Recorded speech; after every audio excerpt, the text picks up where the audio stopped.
My name is Virgil, Virgil, Patrick Roberts.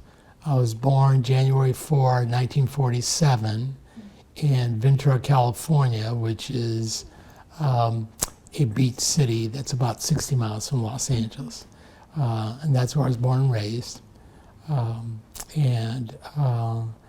lived in Los Angeles on and off since the mid-60s. Thank you.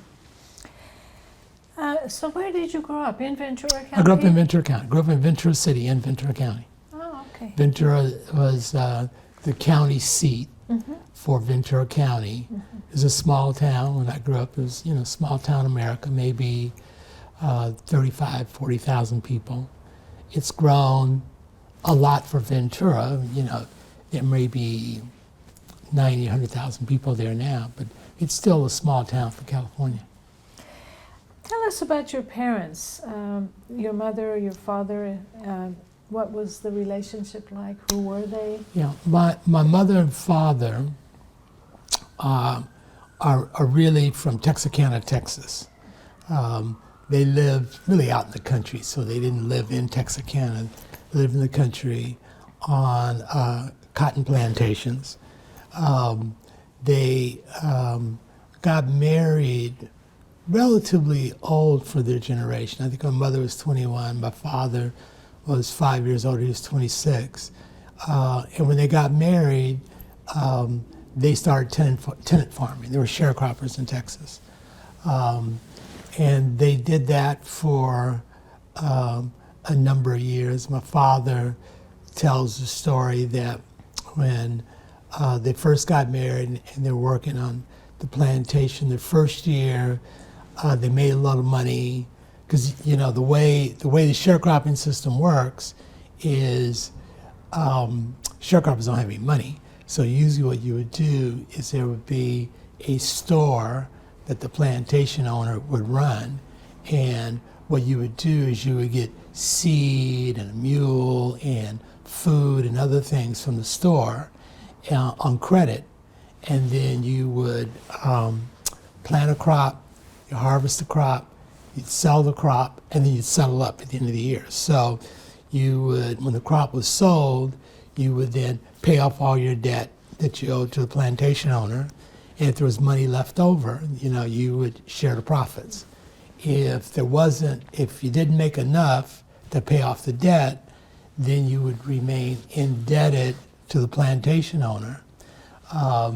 And in many of the southern states, if you had a debt that you owed somebody and you tried to leave, it would be a crime.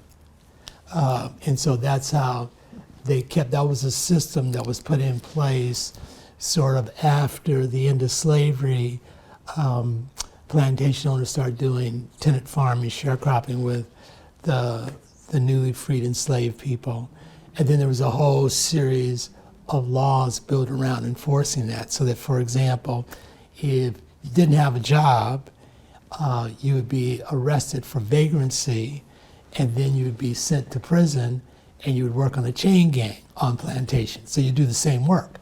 And so my father said, he'd been something of an outlier. He'd been excommunicated from his church, and in black communities, the church was kind of the center of all activity. It's the one place where black folks could be and they could be free, and that's why a lot of the civil rights movement was built around churches, because it was the only place where black folks could really gather and not be subject to white domination. So my father was kind of a little gang member. He said, they used to go and they would steal corn from fields and other things. And he was a master at the use of profanity. And so he got kicked out of the church. And so he was excommunicated. So it was a big deal. My grandmother, my wife's mother, was very religious, didn't want my mother to marry this guy, but he said when he married my mother, he agreed that he would change his ways, And so he said he left the gang, and gangs then are like gangs now. To leave the gang, you had to be beat up to leave. So he left the gang, and they started sharecropping. That was the only work that was really available for black men. He said, so first year they made money, and then he said the next year they broke even. The third year they lost money. And he said, he still remembers he was sitting up on his wagon and thinking, what have I gotten myself into? Because once you're in debt, you know, if you left, you'd become a criminal. And so you're kind of locked in this system. So he said he was there, and he was just generally upset. And the plantation owner came up and said something to him, and they got into an argument. As my father was cursing him out, which he was wont to do, the plantation owner said, well, you know what? You and your black bitch, you can just get off my property. So my father said it was like throwing the fox in a briar patch. He went home, told my mother, pack up, we're leaving, and he came to California. And this was like about 1939, 1940. And in the 30s and going into the early 40s, California became the #1 agricultural state, and it was the #1 cotton growing state in America. And so the farmers here in the Central Valley would send agents, contractors, to go to the South to try and get sharecroppers who were working the cotton fields there to come and work the cotton fields in California. And so my mother's father and mother and father, my grandparents, they had already come to California. And so I had a number of relatives, all of whom had been sharecroppers and stuff, and they all came and settled in the San Joaquin Valley. So a lot of my family settled in a little town called Wasco that's about 27 miles north of Bakersfield, just in the middle of San Joaquin Valley. So my folks came. There was a contractor that was in town. They packed up their little bag and drove to California and went to work on cotton farms here in California. But your grandparents also came. Yeah, my grandparents came first. Amazing. You know, and probably was most amazing is my grandparents came to Texas, and they were like Vietnam War veterans. They never wanted to talk about living in Texas, and never went back. I think my father, he had a brother who came out. Eventually, most of my family migrated to California, and the only time anybody would go back would be for a funeral. So my father had a sister that died. He went back for that funeral. And then in the early 70s is really one of the interesting stories. My grandmother said that her favorite uncle, she'd gotten word he was dying, and she wanted to go see him before he died. And so I was a young lawyer then, and I had a little. I said, "Well, I'll buy you a grand plane." She said, "No. Man was not meant to fly. I'm not getting in an airplane." So she said, "You have to drive. You got to drive me." So I was working a lot then as a young lawyer. So I remember I was working here in Los Angeles. So my grandparents and my parents came to Los Angeles, and on a Friday night, I left to drive them back to Texas. So I left here after work on Friday about 6 or 7.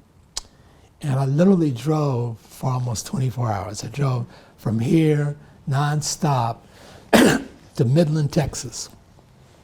We get to Midland, Texas, and I'm exhausted. I'm seeing double. I'm seeing, images and stuff. I said, we got to stop. So we pull into a motel. I go to check in, and my grandmother refused to get out of the car. She said, "We can't stay here.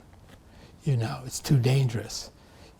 So I said, "No." I said, I called my grandmother's name was Mary. I called her May May from the time I was a little boy. I said, May, it's okay. Things have changed, and we can stay in motels now. So I finally got her to get out of the car. So we got some room. She went in the room.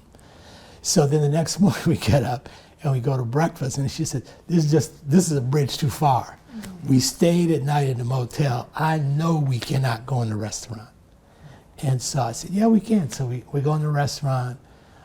My grandmother refused to eat. She was just too nervous and fearful to eat. So we continue on to Texarkana, which is, it's all the way across Texas. And I left them at a Holiday Inn, and there's an airport in Texarkana, and I flew back to LA, like on a Sunday. A week later, I go back to get them, to bring them back to California, because I left the car. So I go pick up my grandmother and my parents, and she says, boy, do you know what it's like staying in a hotel? She said, do you know they change your bed every day? You don't have to make up your bed? And they give you new towels like every day? She said, I can't believe there's a place like this, because she'd never stayed in a hotel and never been in a restaurant in her life. So I said, yeah, so well, maybe, things have changed and stuff. And so I said, but we gotta get on the road, because, it's about another 30-hour drive, and I gotta go work on Monday. She says, well, before we go, we gotta go to a restaurant.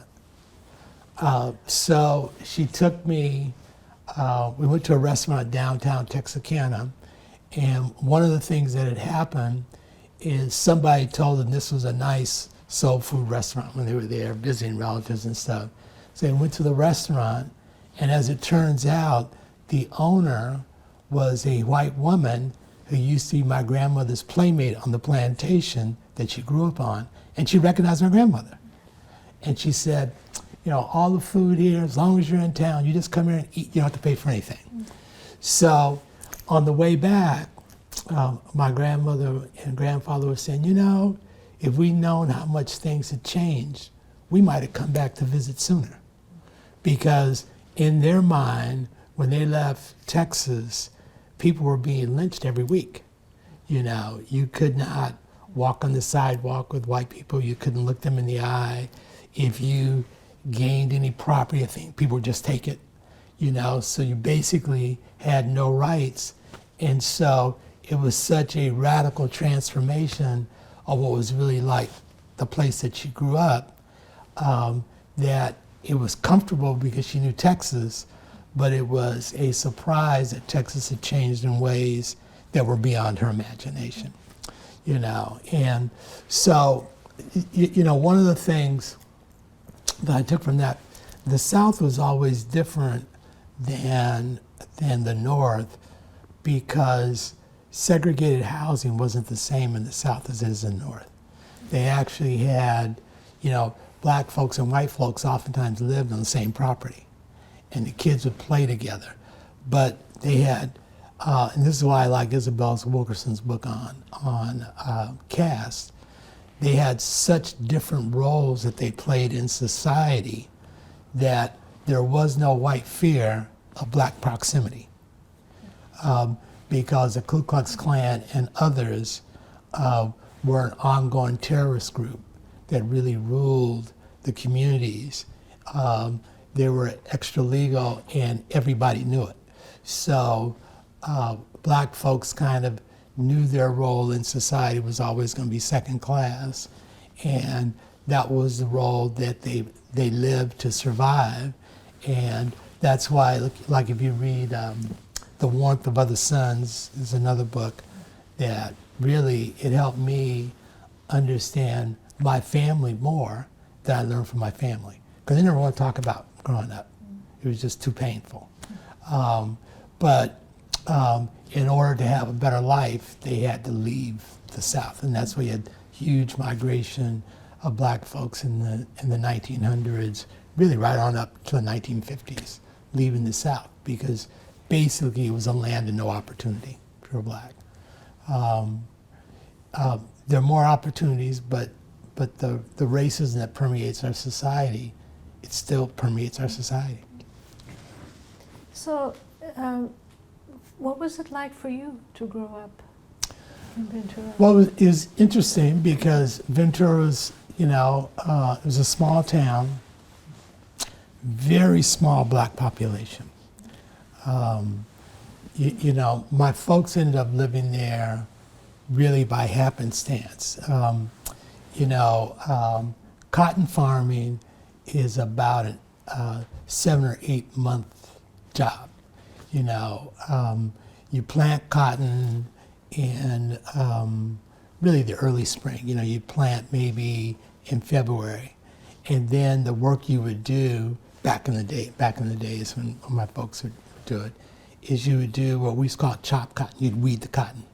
So as the plants came up, you would go in the fields and weed and kind of nurture the plants until they grew, and then the cotton would get ripe in the summer about August, and then you'd pick cotton, you know, in August and September, and then there'd be no work until the next February.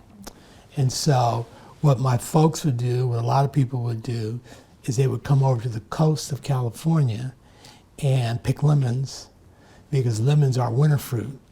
Lemons would get ripe. There were some walnuts, avocados, and stuff in Ventura County.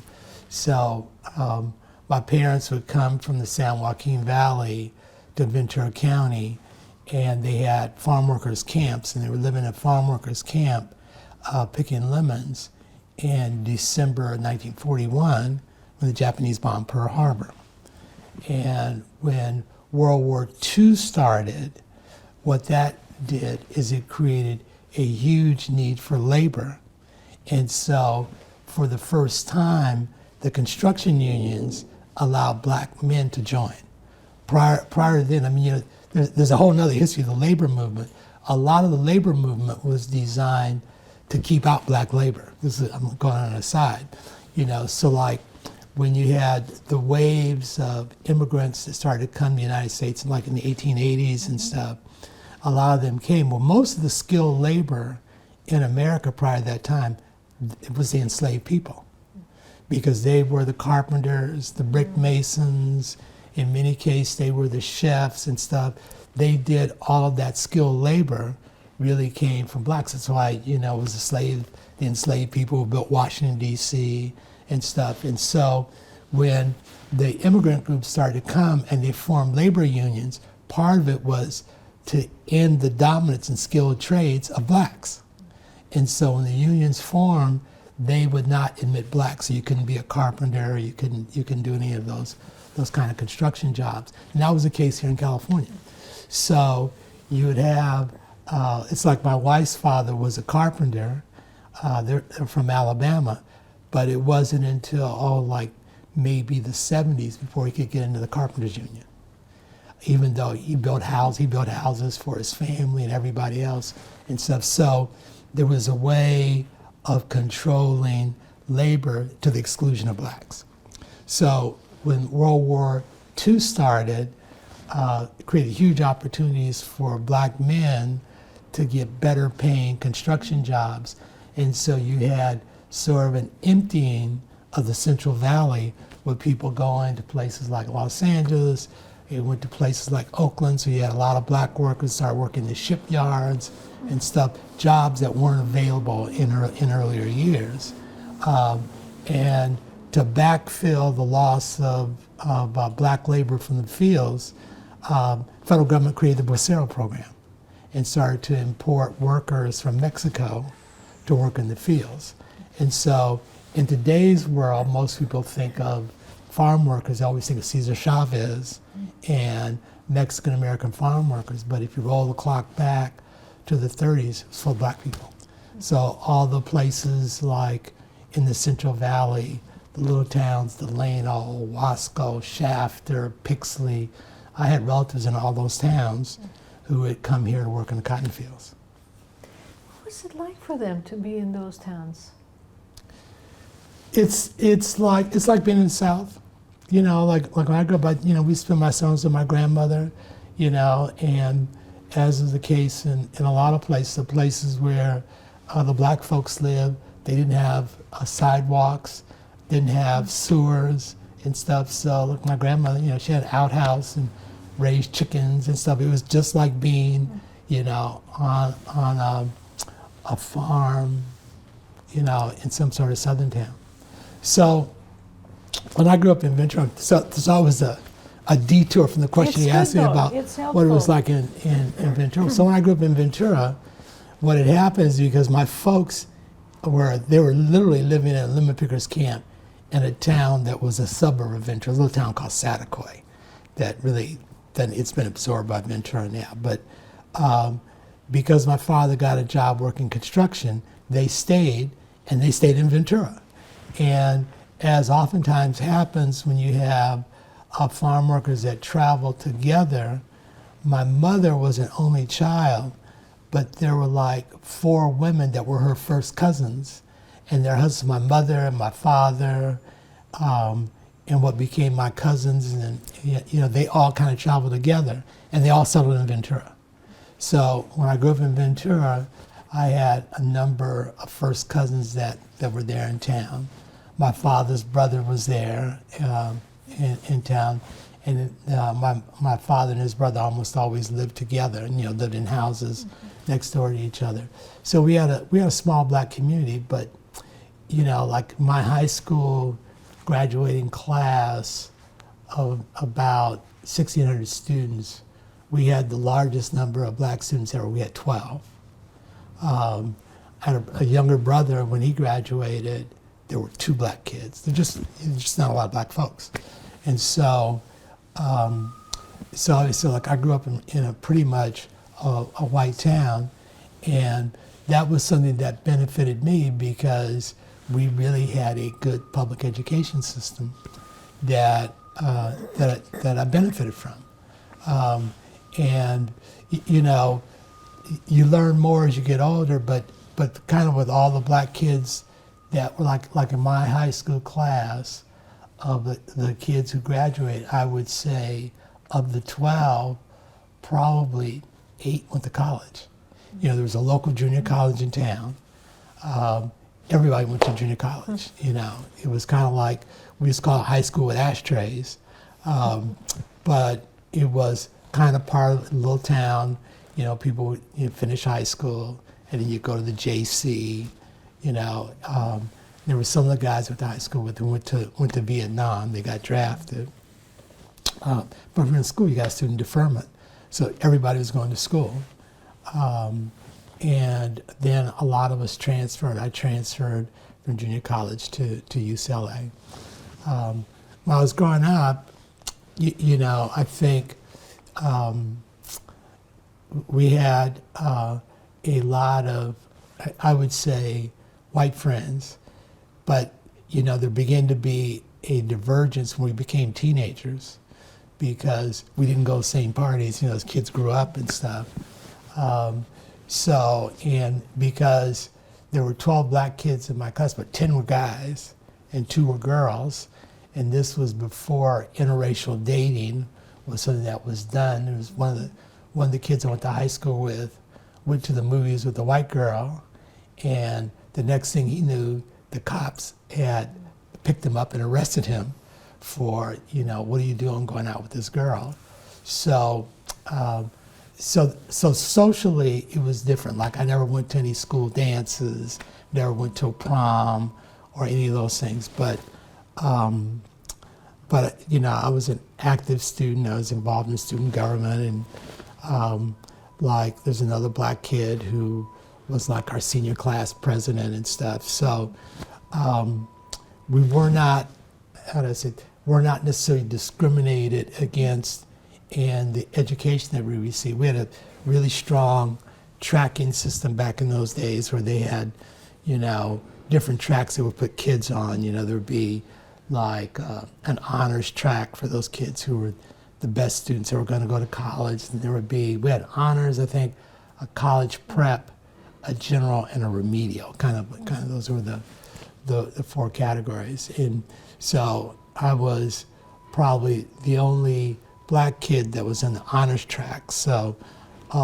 most of my classes were always with other white kids. And so when you're in class with people, you become friends at school. And so it even resulted in my using a different name. My middle name is Patrick.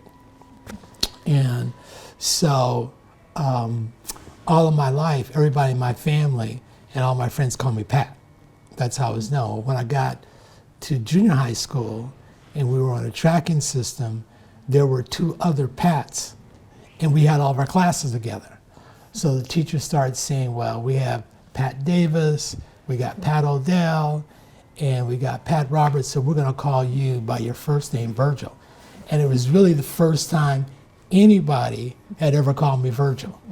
And so they started calling me Virgil at school, but the kids, that I'd gone to elementary school with and grew up with, and even to this day, my family, they still call me Pat. But I became a Virgil, and that's what stuck from, sort of 7th grade on until now.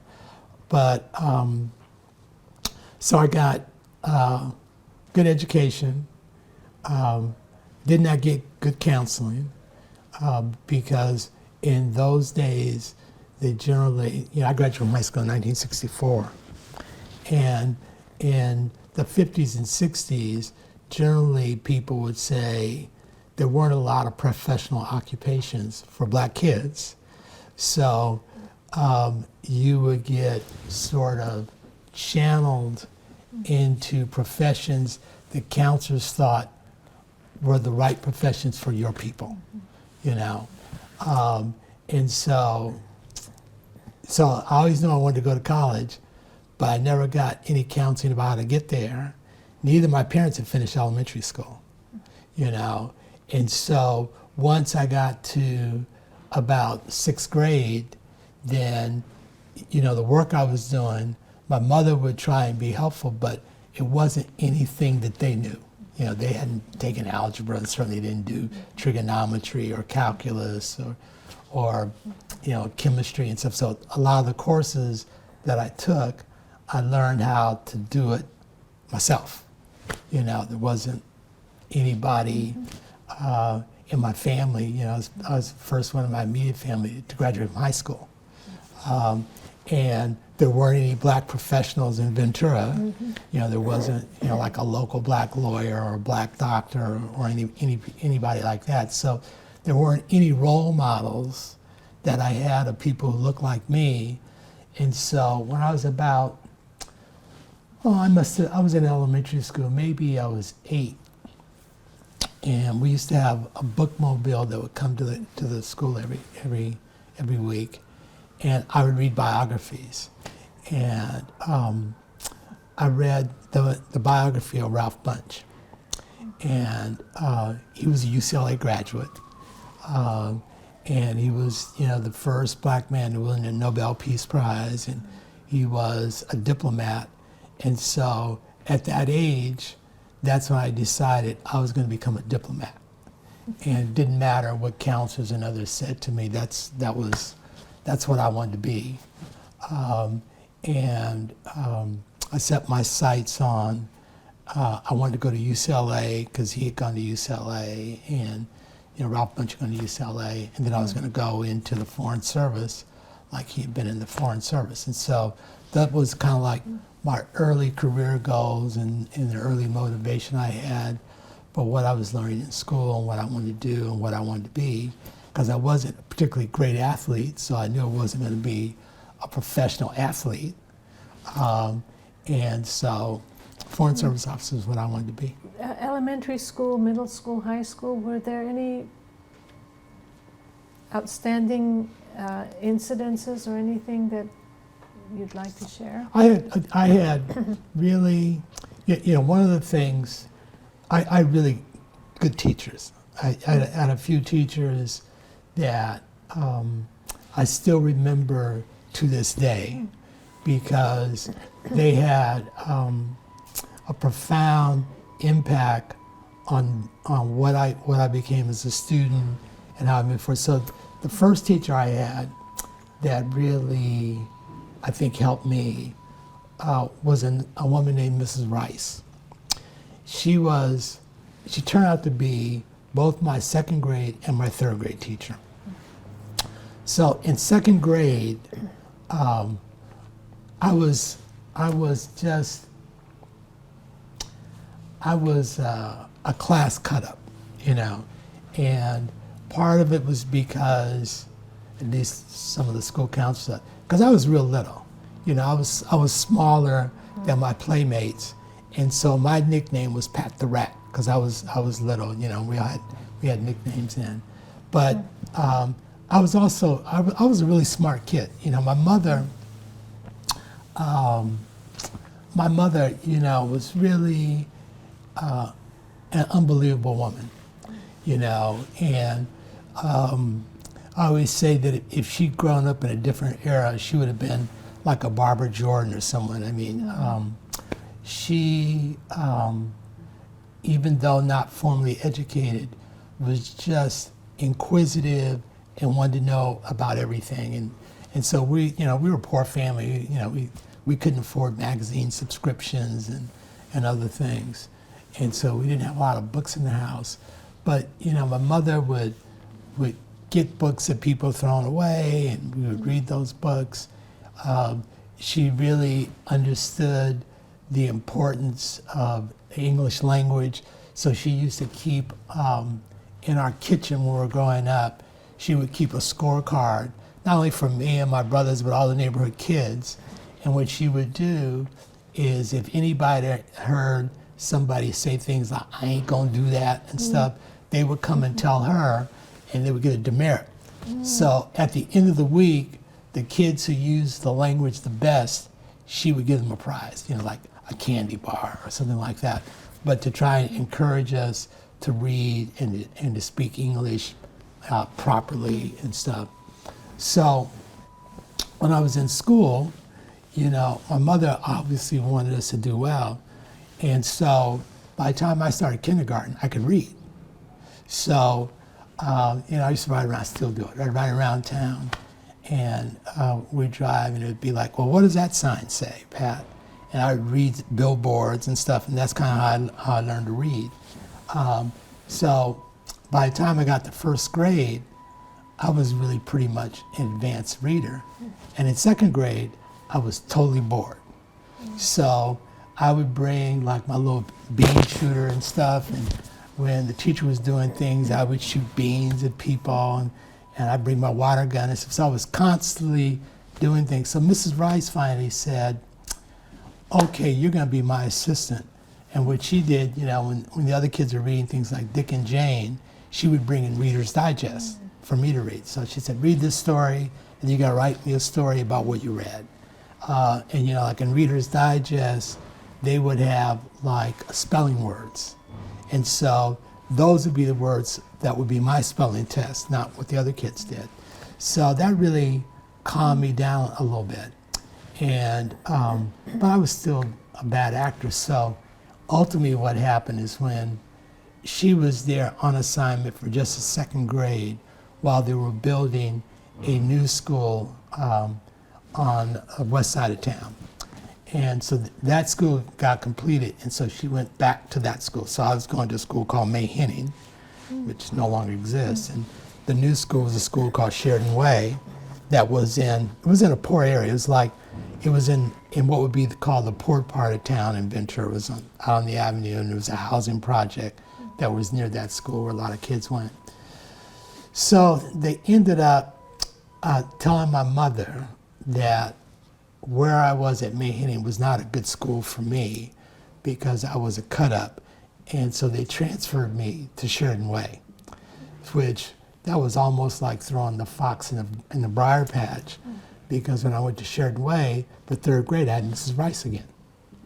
And so I was in her class at Sheridan Way. And again, you know, I learned a lot from her. She was really good for me. You know, the district at that time, they had a lot of money, so they had, you know, all kinds of music programs and stuff. So I played the trombone and stuff. But I had a little mouth, so I got in an argument one day with the school bus driver, and drawing upon what I learned from my father, I cursed him out.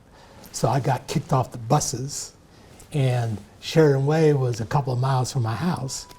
And so I didn't explain to my mother exactly what happened at first, that I got kicked off the bus for cursing out the bus driver. But she eventually learned from a teacher, because I said, Mom, you know, I can't ride the bus anymore. So she would take me to school, but after she found out what happened, she said, well, you gotta walk to school. That's your punishment. So I'd have to walk to school, And on band days, I had to carry this trombone. And remember, I'm a little guy. The trombone case was as tall as I was. And so I had to struggle with the trombone and stuff. So I did that in fourth grade. And when it rained, I had to walk in the rain and stuff. And Manhattan was a block from our house. I mean, you could see the school from where we lived. So when it came time for fifth grade, I went back to Manhattan, convinced my mother to let me go back. And so, and they let me back into school. But, so Mrs. Rice was really a good teacher that I had in elementary school that kind of helped set me in the right course academically. And then when I got to junior high school, we had an English and social studies teacher, Mrs. Webster. And she was a woman who had a strong Texas accent, but she was really a good teacher. I learned a lot from her about writing. And what she did is she really tried to help open the world up to us as kids. So every quarter, we would have to do a paper. I think it was like, we're going to do a 25-page research project on a country, you know. And the idea was, what she wanted us to do is learn how, like, you can write to embassies or consulates and get, you know, information about the country, and you can get pictures, and then what we'd write about is the country, you know, how it was formed, what kind of government they had, what did they do in commerce, what did they trade, what did they grow, that kind of stuff. And so we'd do the thing, and then we'd have pictures to illustrate like the farmland, or pictures of government buildings, or tourist sites and stuff. And so that discipline of doing that kind of work, and I can remember I was always, even today, always procrastinating. If it's not due to tomorrow, I'll start on it tonight, you know. And so there were many nights my mother would stay with me all night to finish my project for Mrs. Webster's class. But it gave me a sense of a world that that I wouldn't know any other way. You know, it wasn't, you know, this is like in the 50s, you know, and you know, you didn't get things on TV or at the movies and stuff. So faraway countries, you know, France could be Mars, but really reading about it, studying it and stuff made it a little bit more real, and gave you an idea there was a world out there that you ought to participate. So I really remember her a lot. And then I had a ninth grade teacher that maybe is one of the best teachers I had. She was the kind of teacher who was really demonstrative. She'd throw erasers at you and stuff, but her lectures and stuff were really, really exciting. And she was the first person to really help me think about public speaking. You know, she would say, because part of what we did in that class is we would make speeches to the entire student body. And so she said, you know, when you give a speech, most people have stage fright. So when you're in front of a crowd, they're going to be with you, not against you. If you forget a line, don't be afraid to say, I forgot a line. And everybody say, that's okay, because they're with you. And that if you think, other than that, you're really being selfish when you think that people are judging me and all this. They're not. They're on your side. So that was something that I think has proven to be true throughout my life, that when you're making an address to people, don't be afraid to talk to them. And the other thing she said was, when you do a speech, try not to write it and read it, because you'll read it too fast and you won't do it with emotion. It's better for you to know what you're going to talk about, do an outline of what you're going to say, and then say it in your own words. Because then what you're doing is you're going to say things that you're comfortable saying, and you will connect better with your audience because now you're talking with them like you're having a conversation, not like you're reading to them, you know. And so those are a couple words of advice that I've always remembered. And then, you know, what we did in ninth grade is we did a lot of stuff on our English and social studies classes were together in junior high school. And so she really helped a lot with our writing technique and how we did research and stuff. It's, you know, she was a good teacher. And then when I was in high school, I had a teacher that I really remember who taught literature. And what we did in his class, what was his name? I think his name was Mr. Streeter. He was a thespian who never achieved what he hoped to achieve, but he was a high school teacher, and so we spent like a whole semester, for example, on just studying Hamlet. And he said, you know, I want you to really know and understand one Shakespearean play because it will help open up all of Shakespeare to you. And so he picked Hamlet for the year that I was in class. And literally, we would go through it and we would read passages, and then we would try and interpret it and talk to each other in class.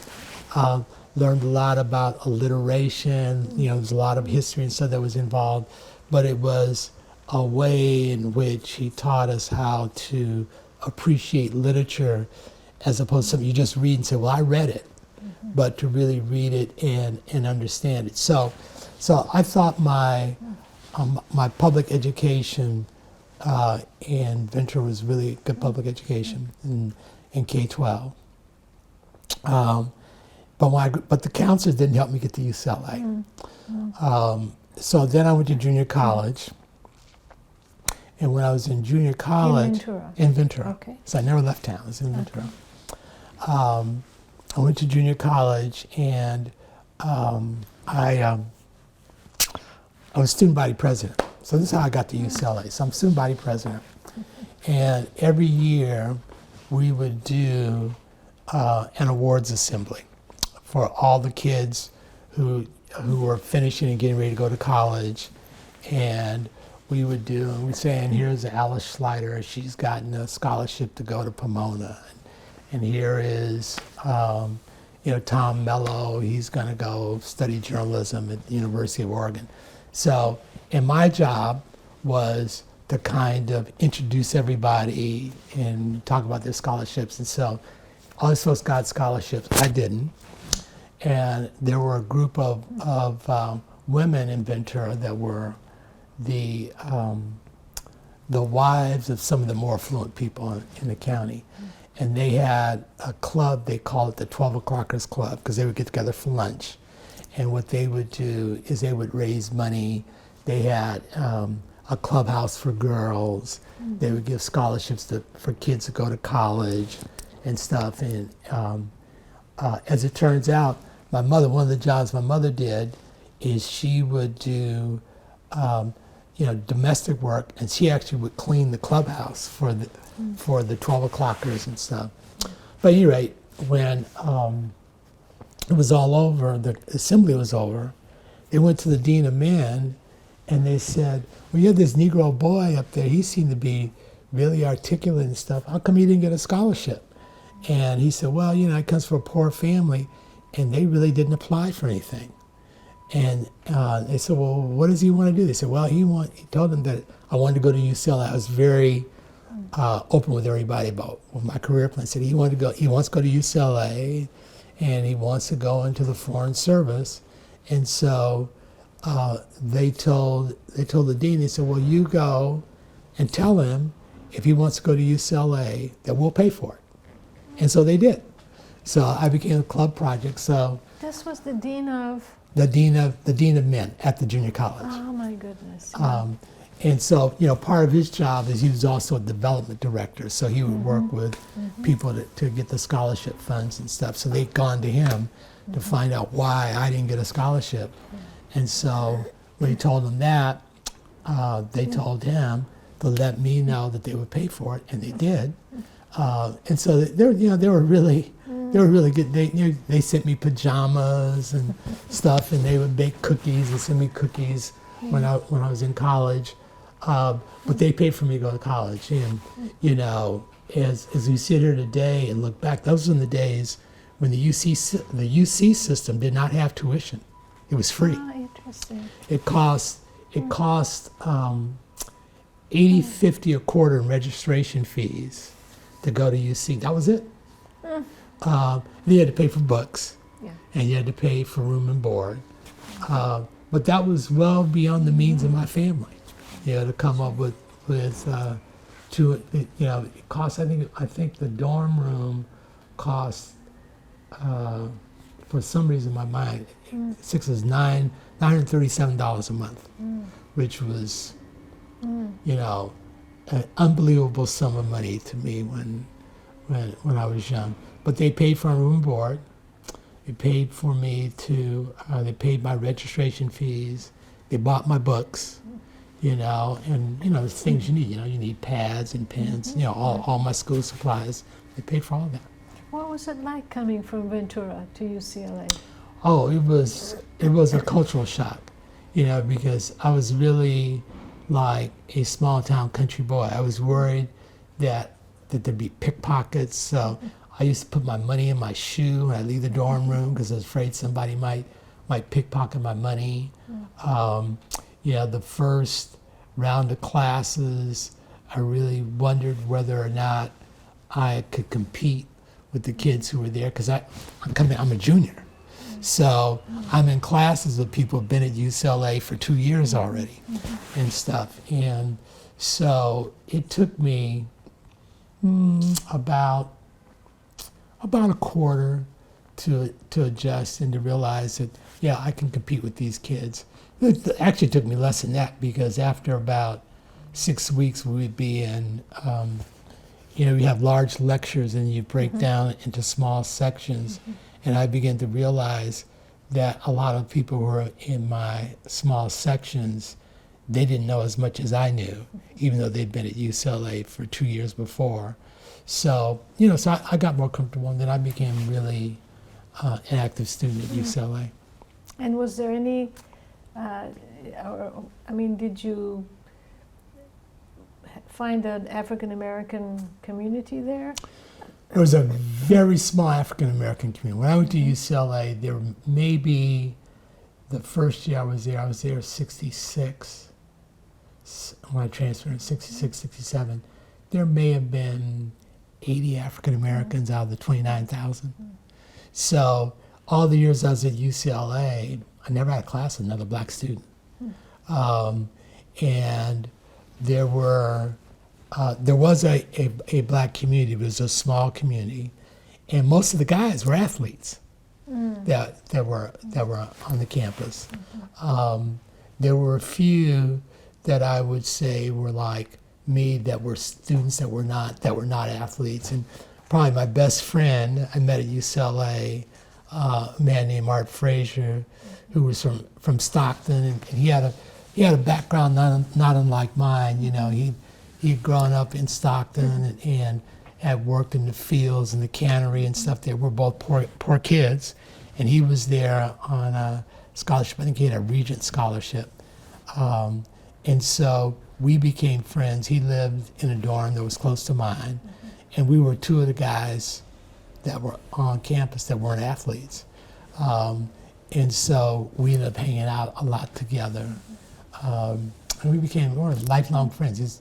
I've been married twice. He's the best man at both of my weddings. But, you know, I was part of that group of kids in the 60s who started demanding that colleges admit more black students and stuff. But at UCLA, there was one black faculty member in the School of Engineering. That was it. Of the entire campus? The entire campus. So, among other things, I got involved with starting a Black Student Union that was at UCLA. For me, what was transformative in my college years is I grew up, as I said, I wanted to be a foreign affairs. So when I got to UCLA, that was my field, international relations. And even though I'd taken Spanish and French in high school, I took Russian at UCLA because I figured I'm going to be a diplomat. You need to know Russian because that's, the other big power in the world at that point in time. And then in the summer of 1967, there was a program that the Ford Foundation, the State Department, and Howard University started to try and recruit more kids of color to go in the Foreign Service. There's a program, they call it the Foreign Affairs Scholars Program. And so I applied and got admitted to that program. There were 100 Black and Latino kids in the program. And what they did is we all got internships at some of the foreign relations. Some were at the State Department, some were at AID, different places. I worked for the Voice of America. I had an internship. I worked for the Vietnamese branch of the Voice.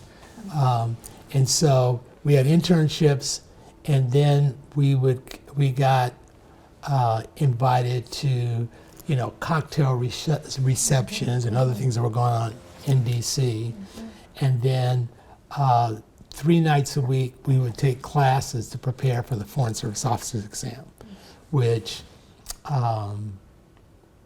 is really a hard test.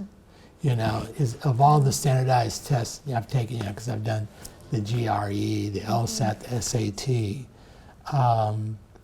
The Foreign Service Officers, the FSO is really a hard exam. Part of it's because of probably all the tests, it is the most culturally divisive test of all.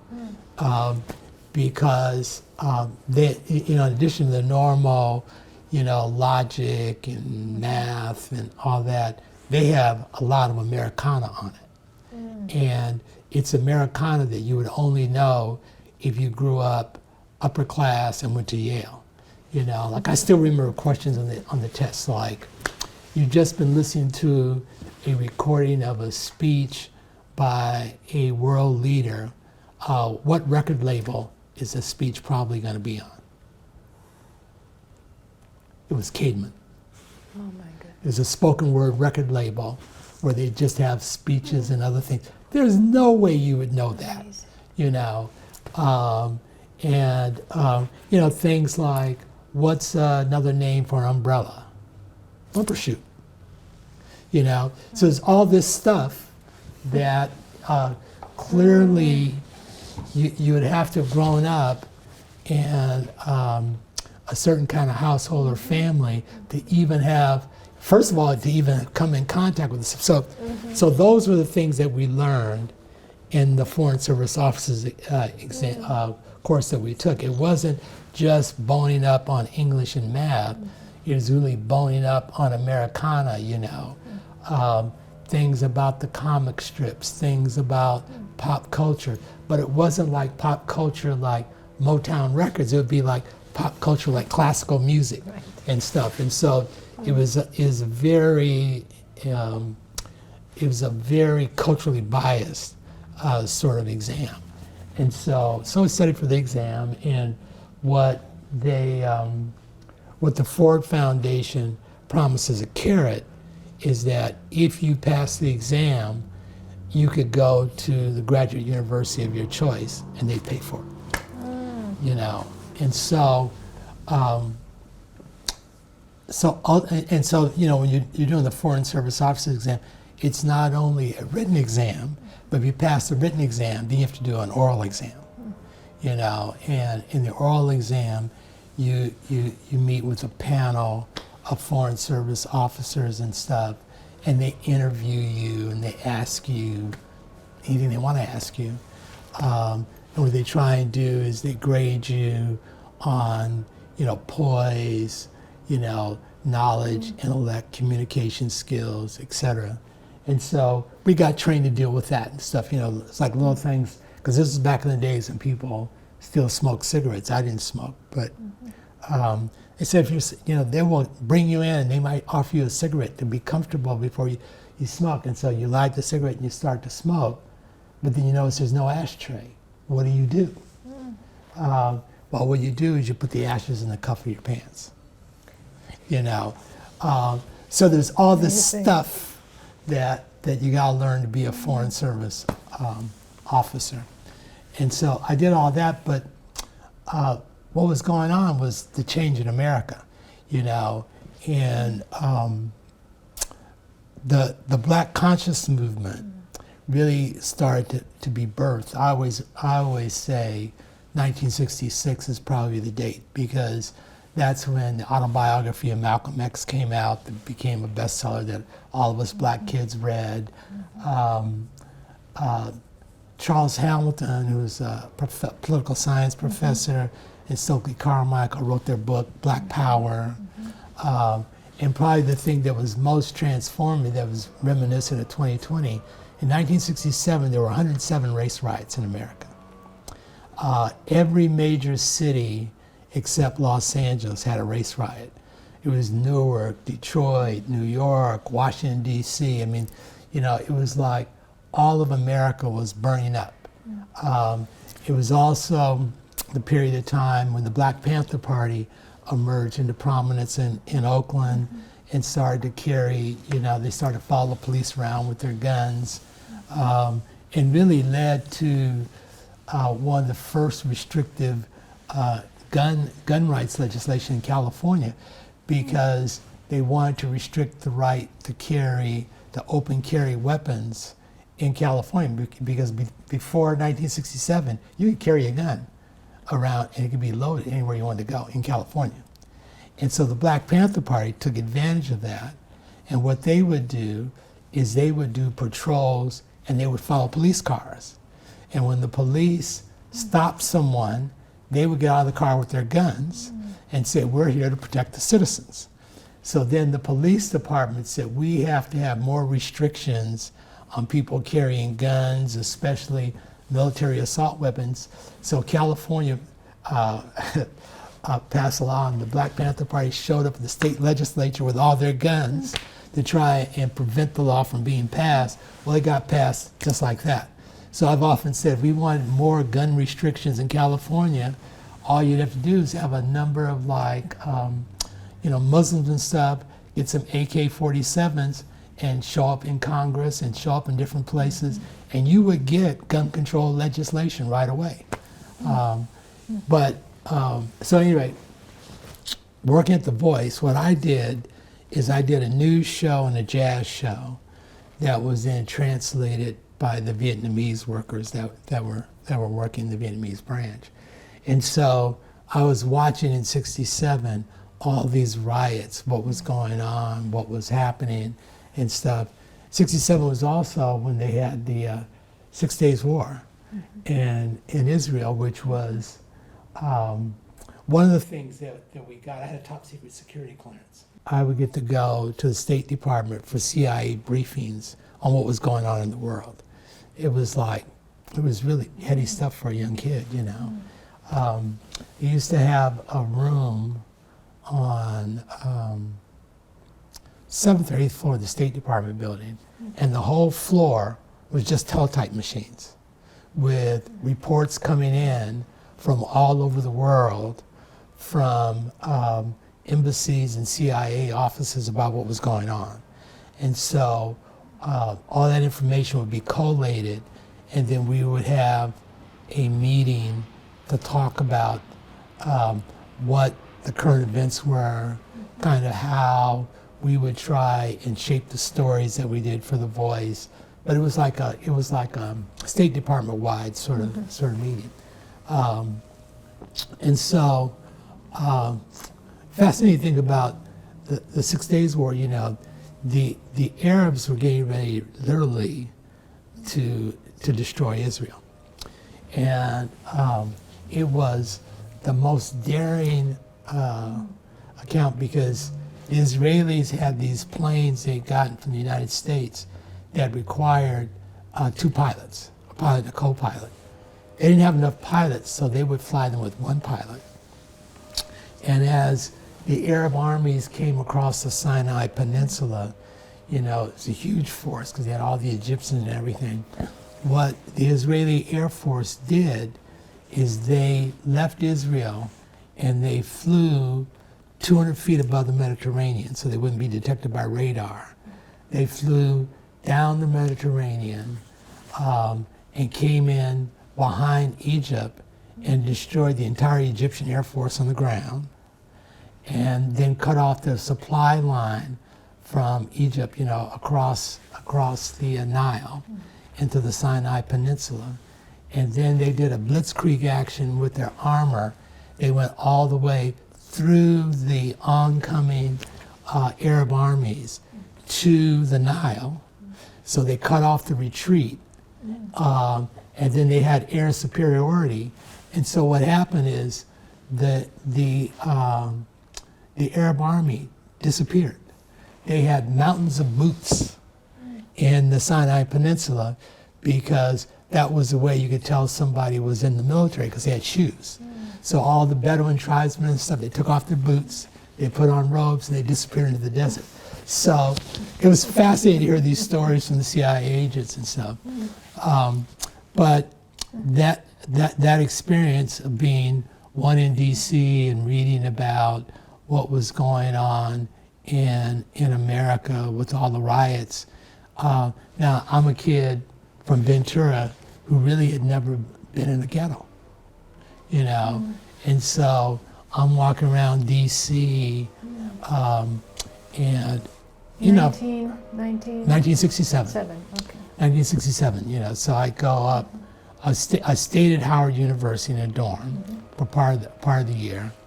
And then I worked for almost 5 months. So school started, and then I moved down, stayed in an apartment building.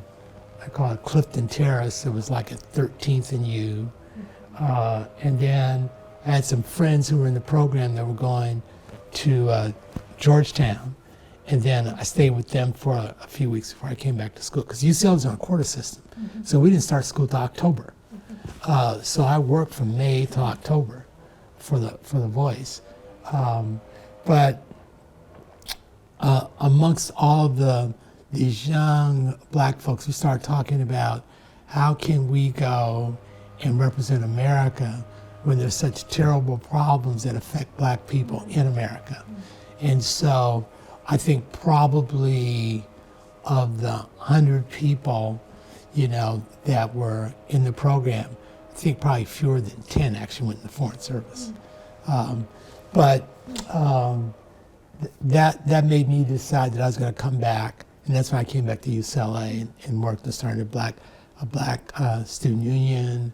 I got involved and wrote a proposal that led to the creation of the Black Studies Center that we have at UCLA now, and sort of became a black student activist, and decided rather going to the Foreign Service, I was going to go to law school. But I passed the Foreign Service Officer's exam, and so the Ford Foundation said, where do you want to go to school? So I went to graduate school at UCLA for a year. That was probably the year of my life when I had the most money, both before and since. I had so much free money that I actually paid for my parents to take a vacation. You know, I used to take girls on dates. We go to San Francisco. They used to have a Pacific Flyer on weekends here that at midnight flyer, you could fly to round trip to San Francisco for $25. Oh my God. You know, it was different time, different age. But you know, that 67 was transformative for my life. Like I think probably for a lot of people, 2020 has been transformative in their life because of what happened with George Floyd and, you know, Trayvon Martin, all those things that happened. And a lot of it is seen, in some respects, history repeating itself yet again. Yeah. What was it like seeing the ghetto? It was unbelievable because West Coast ghettos like South LA, our cousins lived in South LA, but you know, there were like single family houses and people had yards, and you might be poor, but you didn't have like garbage in the streets and rats in the streets and buildings that were breaking down and stuff. Seeing what it was like in Washington D.C. and then I had a friend from junior college who was working in New York, so I went to New York to see him, and to go to places like Bed-Stuy, it was eye-opening for me, because then I began to understand greater what people were writing about when they talked about the poverty and discrimination in urban America, because it wasn't something that I had experienced. I knew what it was like to be poor. I've been poor all my life, but I didn't know what it was like to live in conditions that I saw. And that really made me believe that there's something that I need to try and do to address what the status of Black America. And at UCLA, when you started the student union group, what was the reaction? I had conversations with my mother. Well, I had lots of conversations over time, but one time I asked her, why did she do the thing with our language and stuff? And she said, you were a little boy, and you were still being potty trained, and so she would go to the bathroom with me, And so she said, I was sitting on the toilet and just talking to her, and she said, I told her, I said, Mama, something tells me that a Black nigga ain't never gonna be shit. And she said, that so shocked her to hear that she said she never wanted me or my brothers, to have that kind of image of ourselves. And so she really worked hard to try and convince me and my brothers that no matter what our financial situations were, we were as good as anybody and we could be anything that we wanted to be. And so she tried to do everything she could to create an enriched environment for us. I mean, she even bought an old piano so there was a lady that would give me piano lessons. I think my mother paid her like $250 a lesson. I never learned how to play the piano. But I have brothers who were really musically gifted. I had one brother, he played piano by ear. My mother played the piano by ear. She could hear a song and play it, but not me. But, what she tried to do was to figure out how to get us exposed to things and how to feel good about ourselves. So both my mother and father, I mean, my father's view was, I remember he used to, I told you he worked construction, he stopped working construction, he got a job making bricks. He used to make bricks at a place. And then he started a business with his brother, like a gardening business. And so, when we were little, we would help him. I'd go and, he'd mow lawns and I'd sweep up and stuff. And I remember we were driving through town one day, and his view always was the most important thing is people have to respect you, And I can remember there was something, one of his customers said something about one of my brothers working and sweeping up and stuff. And my father told her, don't be telling me what I do with my boys. I don't need your job anyway. Fuck you, get somebody else to mow your lawn. He was that kind of man, And we would drive around town, and he would see people who said, you see that man was a friend of father, one of my friends said, see him, he's always standing in a group telling jokes and stuff, and you got all those white men laughing at him. I don't ever want to see you being the fool in a crowd, So my folks, they really tried to do things to say, be a proud Black person, be proud of who you are and stuff. And so I think it kind of worked. So, as I grew up, to this day, I've always learned never let anybody else judge you. You judge yourself, and you live by the standards you create for yourself, not something that somebody else creates for you. And so I think that really helped me to be kind of a proud black person in an all-white town, and not to be down because I couldn't do this or I couldn't do that. That, you know, find another way, and that's kind of how I've lived my life, you know, and it stood me in good stead, you know. So over the years, as I've met, you know, and worked with wealthy, powerful people and stuff, I always believed that we're all the same. In fact, I have a picture from when I was in the Foreign Affairs Scholars Program. I got in an argument with Dean Rusk over his Vietnam policy because the Vietnamese who worked in our office would talk about how stupid the American policy was. It was not about communism. It really was a civil war. And we were doing things like bombing, you know, we're doing this carpet bombing. And in their culture, if you disturb the graves of someone, then they are duty bound to avenge the person who defiled the grave. So I said, we're creating Viet Cong with the things that we're doing. So having a conversation with because I told you we got to go to these cocktail parties.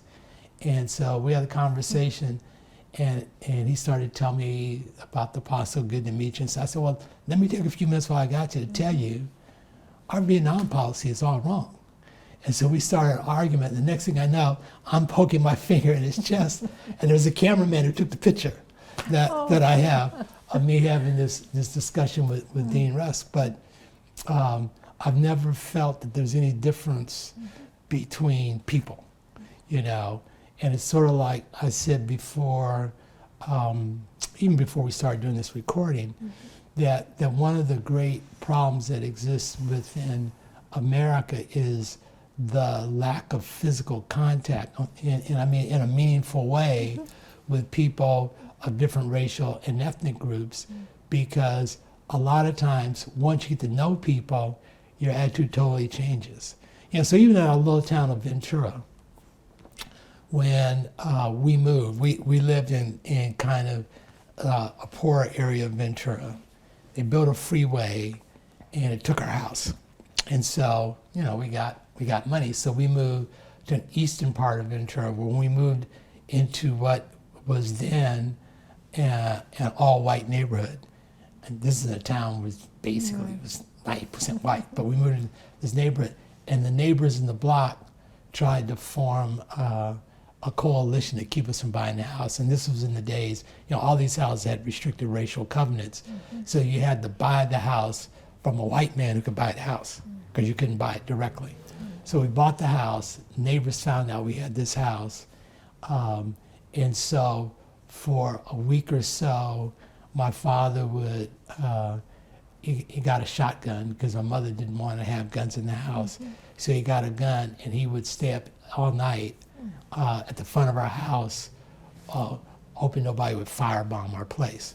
Well, as it turns out, the ringleader of the group, after we'd been there for about a year, he and my father became best friends, because you can see, you know, we're just like working class people. My folks, you know, they'd been sharecroppers, so we had a piece of property with a lot of land, and so my folks do what they always did.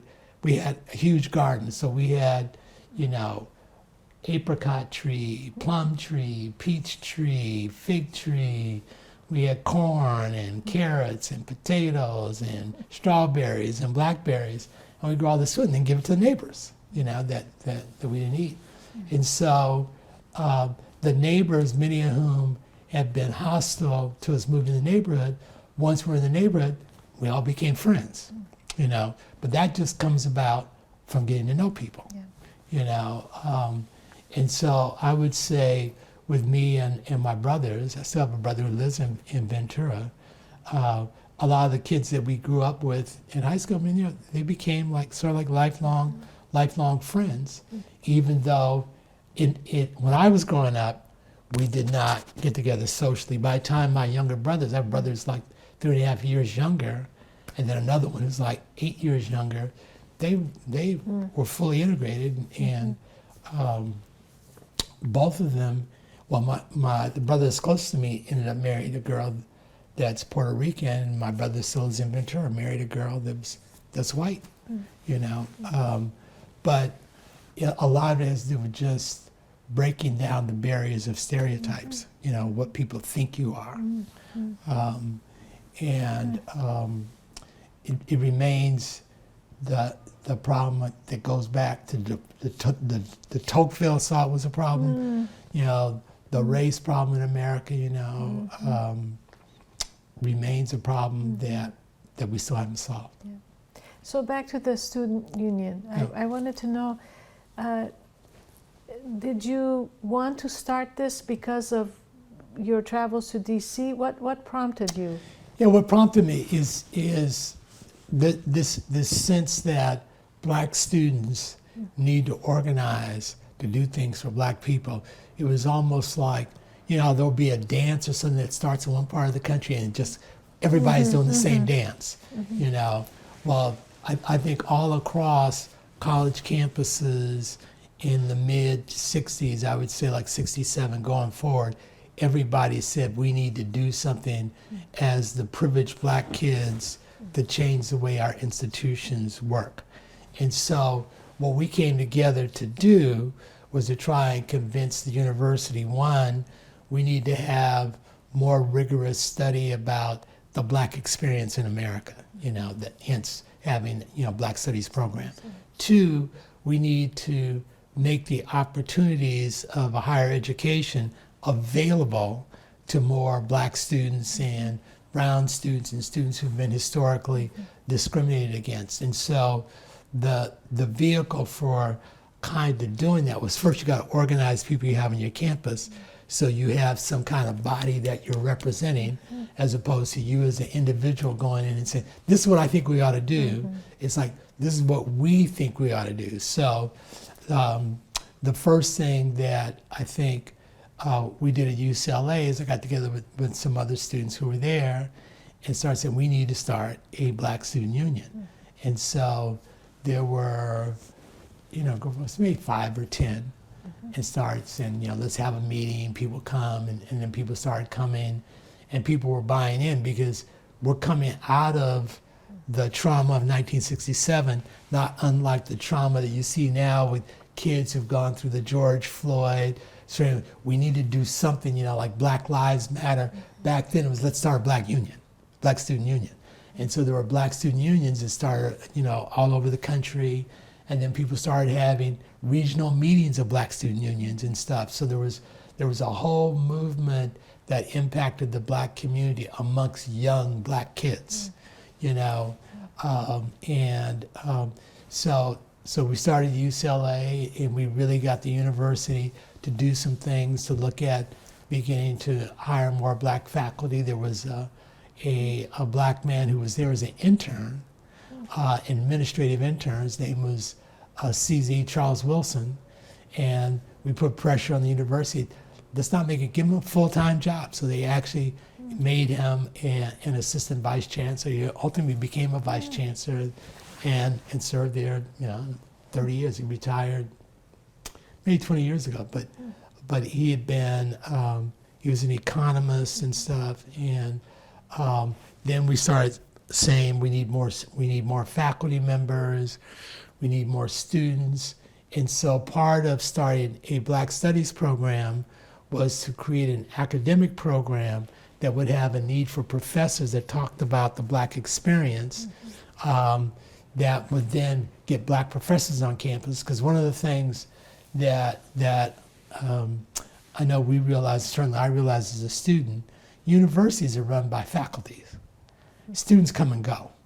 So if you're going to have a lasting change on the institution, you need to have people that represent your point of view and your value system that are there as tenured faculty, so that they then have the ability to begin to lobby for the university to do different things.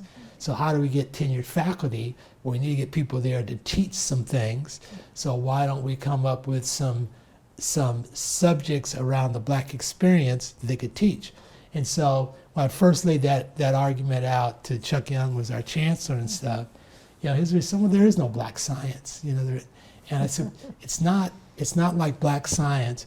It is teaching with a black perspective so that you may use science to do different things. So to illustrate the point, me and my best friend, Art Frazier, we started a class because UCLA used to have an ability for students to create classes. So we created a class that we called the Black Man and Changing American Context. And the idea was it would be a survey course. And what we did is we invited black scholars from different disciplines to come in and address the class. So it was like we had Ken Clark, who's a psychologist who had written the amicus brief in the Brown case. We had him come and talk about psychology, but its applicability to studying, what was going on with black youngsters and black youth. So it wasn't black psychology, but it was taking the discipline and using it to look at issues that affected the black community. We had Sinclair Drake, who was an economist, and so he came and lectured. And we're all, these were all 3-hour lectures, and what they would do is kind of a survey of the work that they were doing as academics. So like Sinclair Drake was one of the pioneers in looking at black consumers, how they spend their money, so we're saying this is economics, but it has a focus that is relevant to the black experience, and it usually happens to be black scholars that have an interest in subject matter that has that comes from their lived experience, and so they're not like what we say, fake academicians. They're real academicians. They really do work, and it has been recognized at other universities where they are. We need to have the same sort of coursework at UCLA and attract some of those people. So it could be in social welfare, sociology, it could be in urban planning, it could be in political science, it could be in a number of different academic disciplines, but we need somebody who's bringing the black perspective. So that was kind of the idea that we had, and that we proselytized the university. The chancellor bought into it. And eventually, we created the Bunch Center, which just had its 50th anniversary. Wow. And so that was what. So that was the main things that we were working on as a Black Student Union. We also said, look, there are kids who can do the work here, but they're going to discriminatory education systems. So sometimes nobody tells them that they got to do the A to G requirements in order to be university eligible. So what we think the university needs to do in order to get a more representative campus is to broaden its definition of who are students that can do the work. And so we created a program called the High Potential Program. And the idea was to identify black and brown students who had excelled in some courses in their high school years, or in some cases even in junior college, but they hadn't fulfilled all the A to G requirements. And a lot of times it's because they did not know. So how about admitting them provisionally and allowing them to, one, demonstrate they can do university work, and two, make up the A to G, because the A to G requirements, it's just a requirement to get into the university. It's not a requirement necessarily for any of the work you do at the university.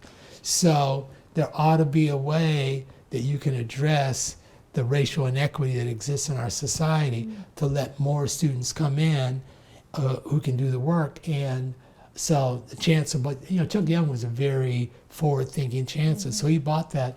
And so there were a number of kids came in the high potential program. Some of them, thinking like a young man now, Lamar Lyons, became student body president. A lot of kids who went on to contribute, but they were going to LA high schools where the counselors would basically think, a lot of black kids, you're not college material. And so one of the big fights here in this state has been getting the schools to make it mandatory in high school that everybody gets exposed to the A to G requirements, list of requirements to make you university eligible. Because the way it was working in most of the schools where you had high concentrations of poor kids and minority kids, most of them were not getting the A to G requirements fulfilled. So you had huge, basically, dropout factories in public education. And in California, if you're a black boy and you drop out of high school, you're going to jail. You have a 93% chance of going to prison. If you just graduate from high school, the chances you're going to go to prison drop to 13%. So if you want to do something about mass incarceration, you got to do something about the public education system. So many of the programs that we have, whether it's dealing with homelessness, dealing with income inequality, it starts with an unequal education, and then you're spending the rest of a person's life trying to make up for what they didn't get when they were like 10 years old. You know, so it's one of the things, another sense, one of the things that led me to become involved in a charter school movement. Because basically the only schools like here in Los Angeles, it's pretty much the case for a lot of the country, that are closing the achievement gap are charter schools. And because they're a little bit more accountable to the parents and the kids, because if they don't get kids, they don't stay open. There's not that kind of accountability for public schools. If kids are not graduating, they're not being trained for higher education, nothing happens. There are no penalties, no sanction, you know. So you went to law school. Yes. And what kind of law? Well, I went to law school because I wanted to be a civil rights lawyer. You know, so you know, I had to switch. Now I'm not going to be a foreign service officer. I'm going to be a civil rights lawyer. So I go to law school, and when I get out of law school, what I found out is most civil rights organizations can't afford lawyers. The way they generally work is they have a small staff of lawyers, and then they rely on volunteer attorneys to handle a lot of their litigation. And so what I ended up doing is when I got out of law school, I went to work, because I wanted to come back to Los Angeles, for what was a large law firm in Los Angeles at that time. It was a firm, it was a predominantly Jewish law firm, and they had a history of doing pro bono work and doing things with the ACLU. They had represented the Wobblies, they had represented, you know, some of the people that had been blacklisted in Hollywood and stuff. And so I went to work there with the idea that I would become a litigator and then go out and do civil rights litigation.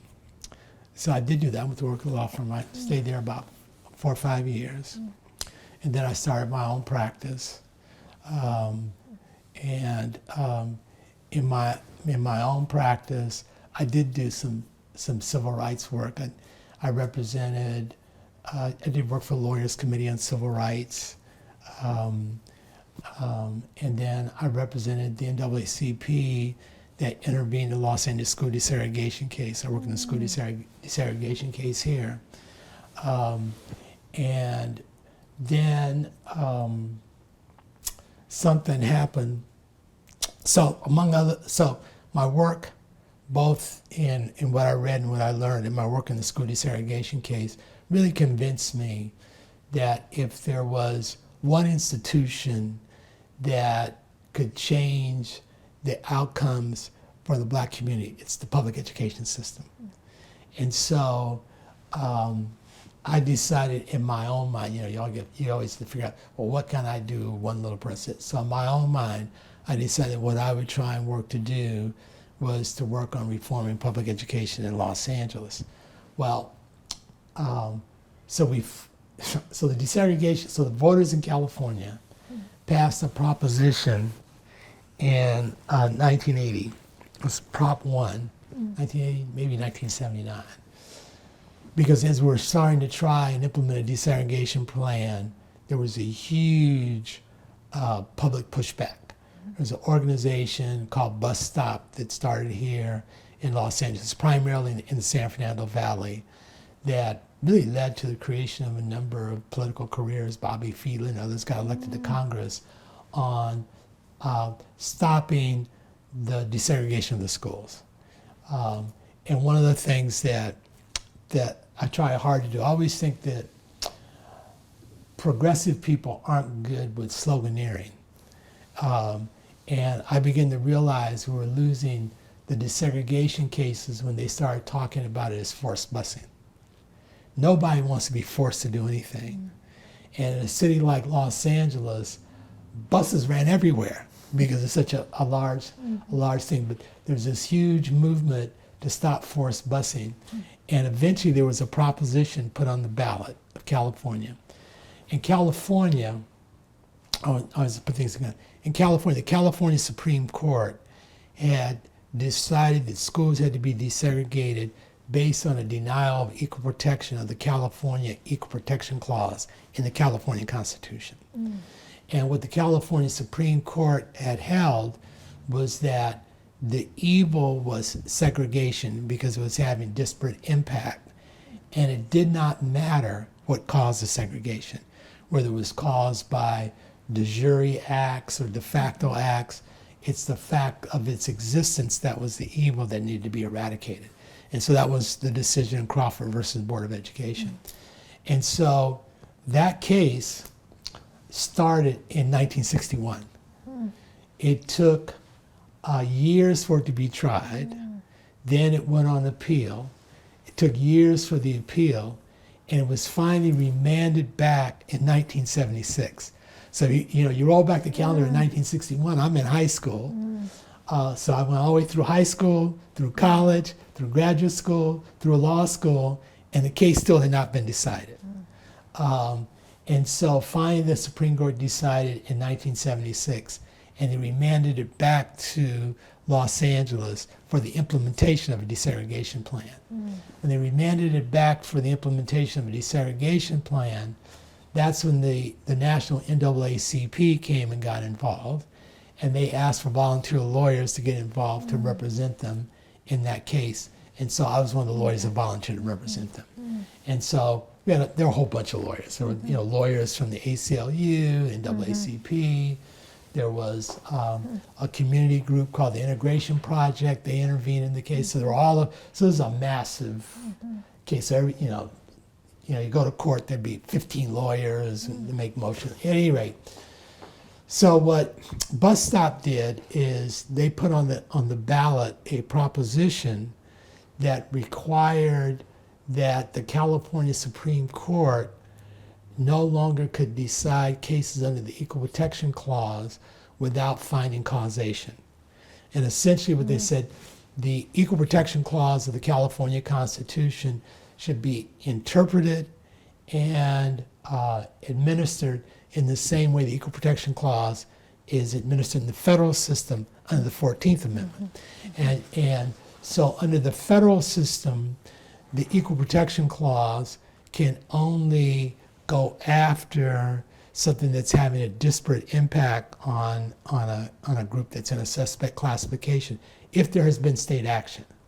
In the absence of state action, there can be no lawsuit brought to change the activities of that person. As my con law professor used to say, you have the right to throw the Eskimo out of your house. It's your house.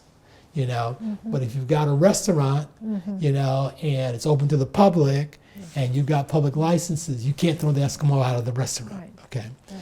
So what Prop 1 did is it changed all the desegregation litigation that had been decided under California case law, and so all the desegregation cases in California that had been consolidated with Crawford all got dismissed. There was a case in San Diego, there's one in Pasadena, there's one in San Francisco. They all got dismissed. So then we in the so we had a room full of lawyers. We got together and said, well, that's the passage of Prop 1 is itself a discriminatory act. So let's file a lawsuit challenging the validity of Prop 1. So we did that and we lost. So when we lost that, I said, well, there goes the leverage to try and do something about the schools. And that's when I decided that if I was going to do something with the schools, it would have to be in the nonprofit sector, with organizations that would offer tutoring, that would do things with teachers and other things. And so that coincided with the birth of my first child. And, when you're a litigator, you're a trial lawyer, you have no time, because the timetables that you operate under are set by the court and your opposition. If somebody sends you a motion, you got to respond to it in 15 days. You can't say, well, I don't have time to do it. You got to find time to do it. And so I left the practice of law and went to work at a record company as their general counsel. And it was a company that was owned by a black man that I got to know, because I had a number of clients, because over the years I'd started to represent, I represent people doing everything. My motto was, if you got a problem and a check, I'll represent you. So I did criminal litigation, I did all kinds of business litigation. And the first firm that I worked at had a big entertainment department. And so I did a lot of entertainment litigation. We had represented like Motown, so I did litigation for Motown. I did litigation for some talent agencies and stuff. So when I got into practice for myself, I got referrals of a lot of entertainment clients and stuff from the people that I knew at the agency and from people that I knew at Motown. And then clients beget clients. So I started to represent a lot of people in the music business. And so one of the companies sold our records, Sound of Los Angeles Records. It was owned by a very Afrocentric guy, Dick Griffey. And Dick said, man, my company is really growing, and most of the artists and producers on his label I already represented, so I'm doing business with him all the time. He said, I'd like for you to become my general counsel. So I thought about it. I said, well, yeah, I'd be willing to do that, but I'll do it.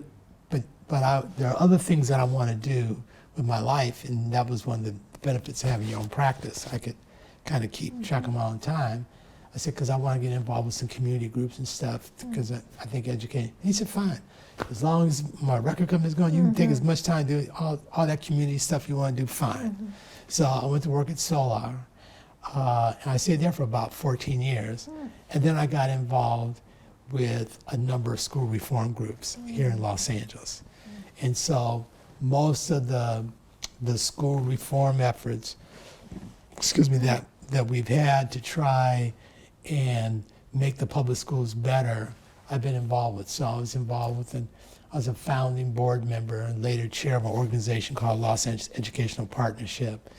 And we had a theory of change that if we could just enhance teacher skills, then those teachers would then have an impact in the classrooms where they were working. Because part of what happened in Los Angeles is once the school desegregation case ended, a lot of the lowest performing schools that had the black and brown youngsters, they just had long-term substitutes. They did not have credentialed teachers.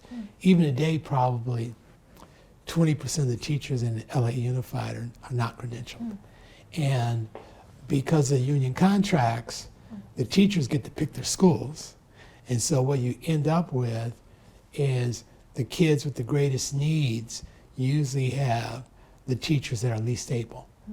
And inside the district they call it the dance of the lemons, because if you live in Brentwood and you have a really crummy teacher, the parents in Brentwood are going to be all over the principal and the school board, so they will move the teacher.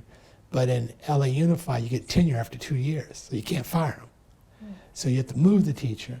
And what they would do is they would move them to neighborhoods where, especially a lot of the immigrant neighborhoods, where the parents are not vocal, don't really understand that they have the right to demand better, and they don't. And so what you end up with is kids who are English language learners who really need the best teachers, oftentimes don't get the best teachers. So LAEP, we started that. Then Walter Annenberg came along with his $500 million challenge grant to try and reform public education. And the Annenberg Foundation allocated $50 million to Los Angeles to work on trying to improve public education. And so I ended up being the chair of the board of that organization. And so we worked not just with LA, but with 13 other school districts to try and broaden and deepen the reform that they were doing in their schools to try and get better outcomes for kids who were not succeeding, by and large, black and brown kids. And we came to the end of that challenge grant and sat on our board and said, do we want to keep doing what we're doing? And the consensus kind of was, no. I mean, we got 50 million, we raised and spent like 120 million, and in terms of what's happening with kids graduating, going nada. So, or nothing significant, not what we'd hoped for. So, the president that we had hired is a woman named Maria Casillas, who I had met in the work that I'd been doing with other organizations. I'm not telling you about all the organizations. So Maria and I got together, and what we did is we hired the Education Trust of the West to really do a study for us. And it was kind of like we said, you have a tabula rasa. What we'd like for you to do is, given the population of kids who are not succeeding, English language learners, poor black kids, poor brown kids, what can we do to really change the educational outcomes for those kids? And so they went away and they looked at all of what was going on, in the Western world. They looked at charter schools in the UK, they looked at things that were happening elsewhere, and they came back and said, we think that probably the best option would be to take advantage of the charter school legislation. So there was another organization that I had been involved with it from its infancy called LEARN. It was an organization, the acronym was Los Angeles Educational Alliance for Restructuring Now. And it had been put together by like community leaders and business leaders, and we actually had gotten Booz Allen and McKinsey to do free consulting work for that group. And we had identified 695 different groups in Los Angeles, everything from the Urban League to the League of Women Voters, and we got all of them to send representatives. We kind of created like an assembly, if you will. We got all of them to become what we call LEARN trustees, and we had a plan to reform LA Unified that we broke into 8 different pieces, and it included everything from funding to curriculum to assessments, and then we divided that 695 people up into 8 groups, and they all went through the plan. We made some changes to the plan, and then we presented it to the board. I'm short-circuiting what we did, but presented it to the board, and the school board voted 7-0 that it was going to become a LEARN reform district. That lasted for about a year. And we started off with the idea that certain schools would first volunteer, because the plan was that virtually all money would go to the school site.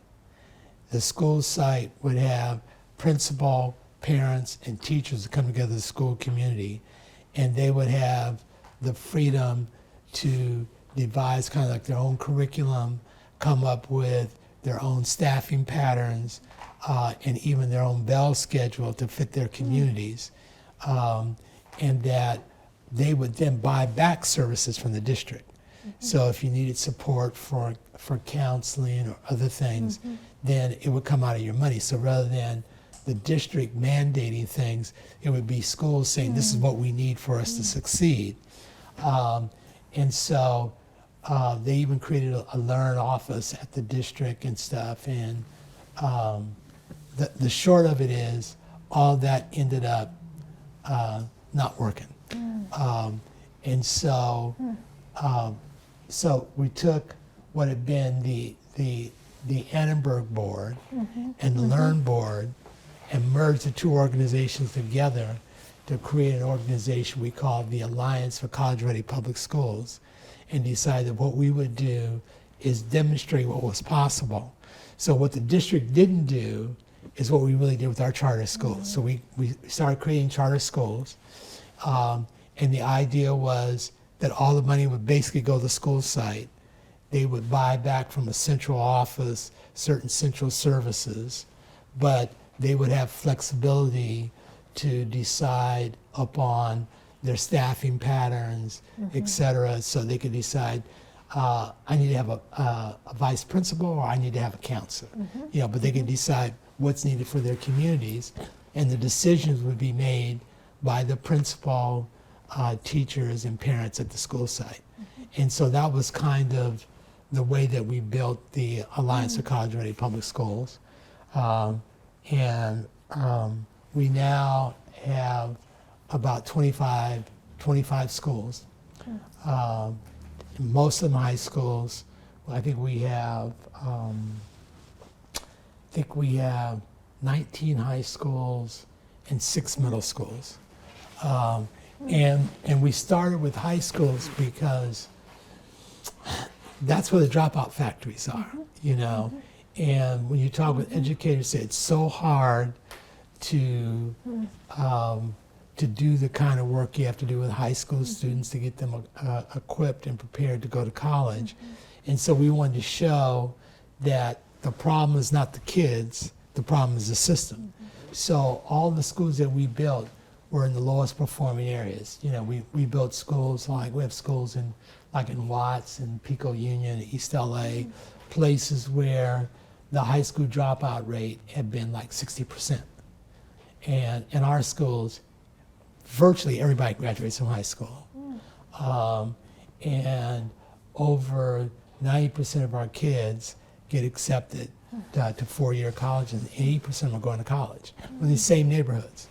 And so we're now, our charter organization, we're bigger than 75% of the school districts in California. And we're graduating, last year we graduated 2,000 seniors from our schools. So I spent a lot of time doing that. And along the way, doing a lot of other things that I think can make a difference in the Black community. There's an organization that is a founding board member of, we call it Community Build. After the Rodney King riots in 1992, we decided, this group of, like Black folks, that we need to do something in our own communities. So we run the largest gang reduction programs in the city. We have, we do safe passage programs, like in gang areas with kids going back and forth to school. So we have workers, a lot of them are former gang members, that guarantee safety going back and forth to school. We built an office building in Leimert Park, which is kind of a Black cultural area here that had been a supermarket that got burned down in the '92 riot. We also have built affordable housing and some other offices that service people out in South LA at 88th and Vermont. And so that's an organization, that's a board, it's time for me to get off on, because I've been on it since 1992. And then as I started to do more nonprofit work, one of the things I saw is what I consider to be an ongoing problem in America, and that's the lack of diverse voices in the boardroom. And so a little more than a decade ago, I co-founded an organization with a woman that we call African American Board Leadership Institute. And what we do is we train African American professionals to serve on governing boards and commissions, both nonprofit, for-profit, as well as government boards. And we train now about 1,000 people over the years, and we have about 300 members that are on different boards and stuff. because one of the things that I learned from the work that I started doing with nonprofits, most nonprofit organizations work, it's by consensus. You and I are on a board together, and we're trying to do something where we'll debate about how to do it, but we get along with each other, and so there may be something you really want to do, there may be something that I really want to do, and we end up doing both things. You know, you don't have to get it through legislature. You know, you don't have to bring it to a vote, and there is a huge amount of money that exists in the nonprofit sector, and I always say it's the nonprofit sector that is the venture capital for social change. You know, those are the organizations that will say, I think it's a good idea to do charter schools. Let me give you some money and see how it works. You're not going to get the government to do that, you know, unless you get some kind of power, or you have an idea. Even the ideas, you know, like the universal basic income and stuff. They're going to be things that you can get a nonprofit organization to think about funding to see if it works. And then if you see things that work, now you begin to make the public policy argument that this gives us better outcomes as a society. And so let's think about how we're spending the public purse. Let's spend it a little differently and get a better outcome than what we're doing currently. And so that's the power that exists with philanthropy. And yet if you look at, you know, a lot of foundation boards and people who are making gifts, you don't have a lot of people who have the lived experience of, you know, Black folks, Native Americans, et cetera. So my idea with Ably was, let's create a pipeline of candidates, and then we can make the moral argument to foundations and nonprofit organizations. You need to be more diverse, and so there are a number of different organizations over the years that I've worked at, trying to bring into existence, you know, to really deal with the problems of inequality in our society. You know, when we ended the Annenberg grant, not only did we start the charter school movement, but we also started another organization that we call Families in Schools. And the idea was to take poor immigrant parents and make them aware of what their rights are as parents to become the advocates for their kids. So if you do have a teacher that you want to get rid of, how do you get rid of them? If you want your kid to go to college, what do they need to know and do in first grade and second grade and third grade? Here are the questions you should go and ask your principal and ask the teacher.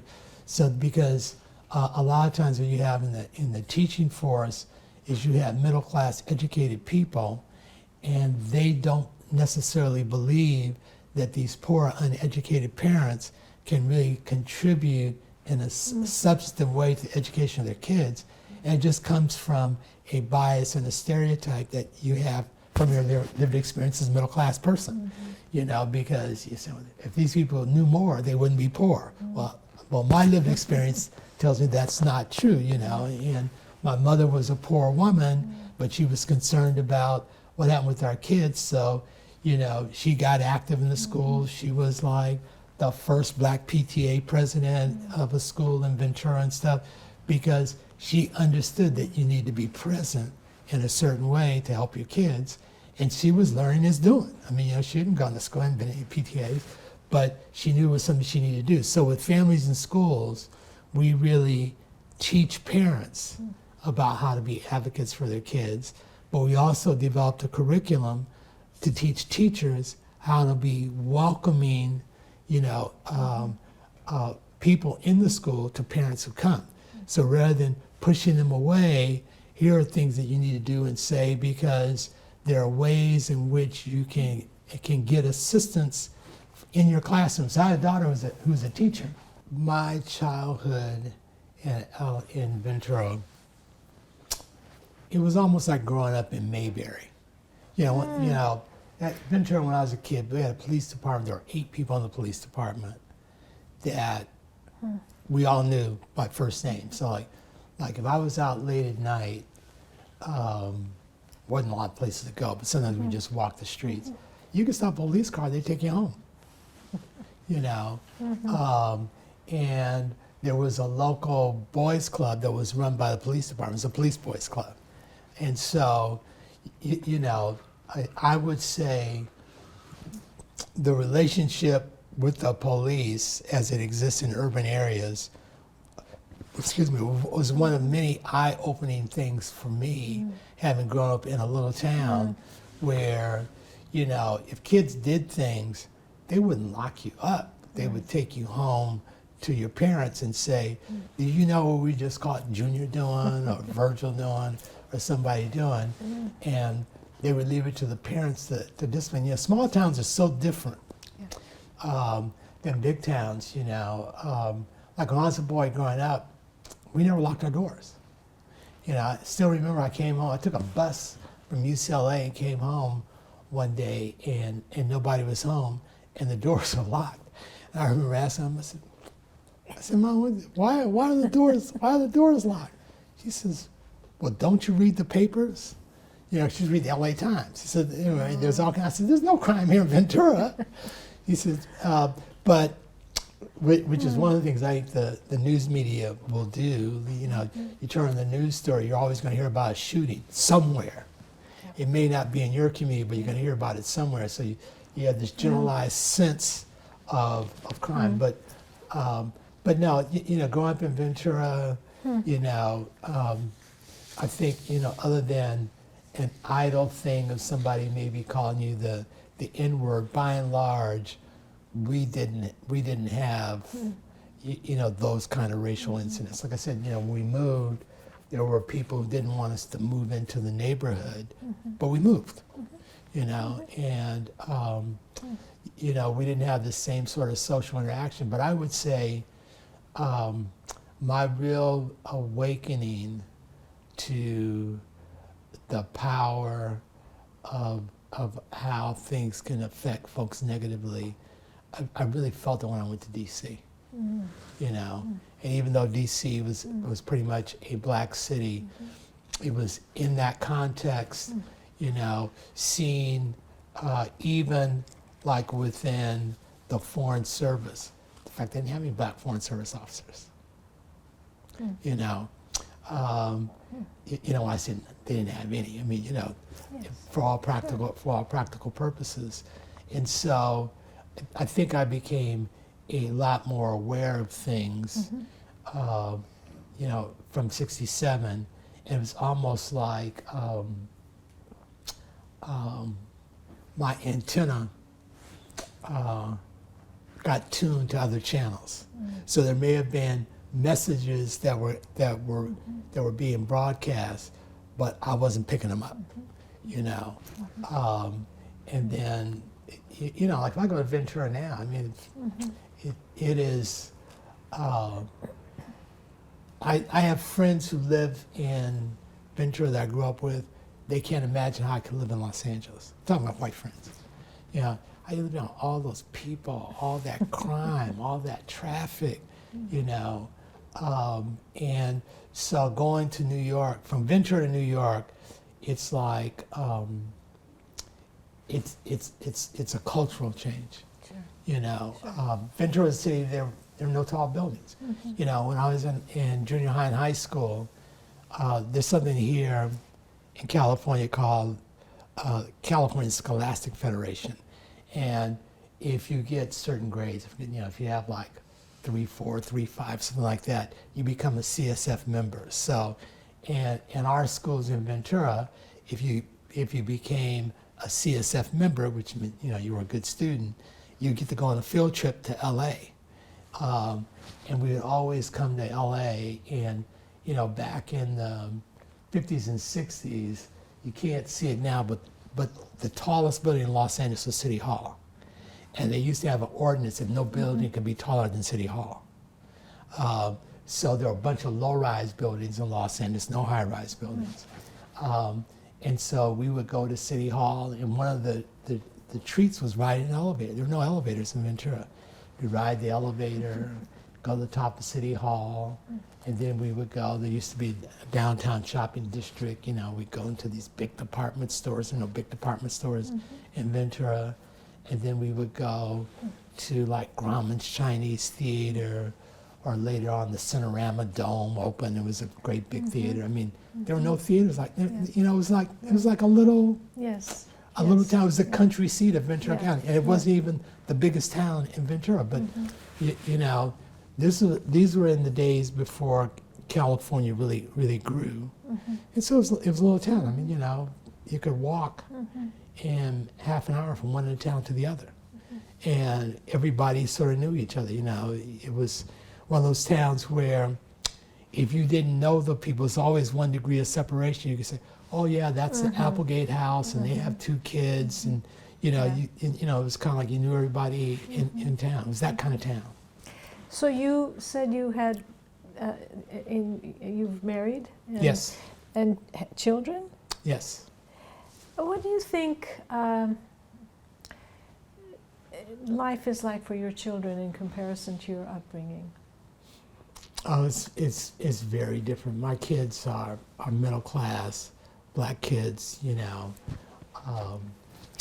they're by my standards, when I was growing up, they would have been rich kids. They're not rich, but you know, they grew up in what I would consider to be privileged circumstances. I have 2 daughters. My oldest daughter is 41, and my youngest daughter just turned 38. And my oldest daughter has 2 kids. She has a boy that's 7 and a daughter that's 3, and my youngest daughter has 1 kid, a daughter that's 14 months old. And, you know, because I'm a public school advocate, they started off in public school. They went through elementary school, but I knew that the middle schools and stuff in LA were pretty much horrible. And so they ended up going to a girls' school, both of them. You know, first my older daughter went to a school called Marlboro. Got a story about Marlboro. And then my youngest daughter, I really wanted to keep her in public schools. So Marlboro is a private school that goes from 7 to 12. LAUSD used to go from K6, and then they had junior high schools that would be 7, 9, and then high schools that were 10, 12. They changed a long time ago now. So now their elementary schools are K5, and then they have middle schools that are 6, 8, and high schools are 9, 12. So my oldest daughter, when she finished elementary school, they were still K6. So she went through 6th grade at a magnet school here in Los Angeles, and then she had to go to junior high school. She ended up going to Marlboro, which she loved, though she didn't think she would at first. And then my youngest daughter, she finished at 5th grade. Well, Marlboro didn't start to 7th, so she had to go somewhere for 6th grade. So for 6th grade, she went to a gifted magnet school in West LA. She went to Palms Gifted Magnet. And about halfway through the school year, she said, "I want to go to school where Giselle's going because the work here is not very challenging." And she was right. You know, it wasn't really challenging, and yet it was probably the best of the middle schools. And then even within the middle school, she was in the gifted magnet track, so they gave the gifted kids even more work than in the regular middle school. And she was acing all of it. And she was seeing the work that Giselle had done in 7th grade and had an idea that what she was getting wasn't enough. So she asked to go to Marlboro. So both my girls went there. And then when it came time for her to go to college, you know, my view was that you go to a college that fits you. You know, I'm not trying to send you to a college where we have a cocktail party. So, well, my kid's going to Yale or Harvard. So, you know, the only thing I said to them was that I wanted them to go to school out of state. And because I wanted them to grow as young women. And my fear was, especially with my older daughter, who's very particular, that if she went somewhere like UCLA, she'd be home every weekend. You know, her view would be, I'm not going to wash my clothes with those filthy kids, so I'm bringing my laundry home. The food is horrible, so I haven't eaten anything this week, so I'm coming home to eat. So I said, you got to be a plane right away. So she ended up going to Michigan. She went to the University of Michigan. And then my younger daughter ended up going to Northwestern. So they both had good college experiences, and they're now both back here. My older daughter came back, and she worked. As I said, she's done a number of different jobs, and she had some health challenges, but she taught at one of the Alliance schools for a while. Her story is we're kind of a family. I won't say we're an activist family, because that would not be carried. I think that we are a family that cares a lot about important issues. You know, we care a lot about politics, we care about civil rights, and for that reason, I think my kids care. You know, my wife was Tom Bradley's press secretary before we started having kids, and so, we have family conversations about politics and about things. So my older daughter, she finally came back from Michigan. She got a job working for an entertainment company. She was working for Warner Brothers. And she said, Dad, people here, man, all they care about is the next movie, and there's going to be a red carpet party we need to go to. But a lot of them are not even registered to vote. They don't really care. And she said, I just feel like I need to be doing something more with my life. So I said, well, why don't you volunteer at one of our schools, one of the Alliance schools? And, we need people to come in and teach tutoring and stuff. So I sent her over to meet one of the principals, and he convinced her, if you want to do something, you should become a teacher. So she started off as an aide and went to National University at night and got a teaching credential, and she became a teacher. And she taught for a while, and then she said, well, I really want to do sports. So then she went to work at Fox Sports, and so she's had that kind of career. My other daughter wanted to be a natural history museum curator. So she was a history major in college, and her view was, because when they're young, we went to a lot of museums. She said, I think people learn more in museums. And so I would like to be at a museum and do things on urban history, the history of slavery and stuff, and do exhibits like that on that. So when she graduated from Northwestern, she worked for a nonprofit organization for a year, and then she went to New York, and ultimately went to graduate school at NYU. But while she was at New York, she worked for the New York Historical Society for a while, doing things there. And then she got a job working for George Soros and OFS, his philanthropies. And she fell in love with philanthropy, And so Soros really, he really treated his people well. He treated the people who were working for his foundation just like his money managers. So they had a chef that prepared their meals. You start work day one, you have health coverage, there's no waiting period and stuff. They have really generous retirement plan. And so, but you had to stay there for 3 years for your retirement to vest. So after she graduated, she stayed there. She worked there for 3 years. Then she came back here and started doing work in philanthropy. And now she works for an organization that advises high net worth individuals, family offices and stuff. Nice. Virgil, last question.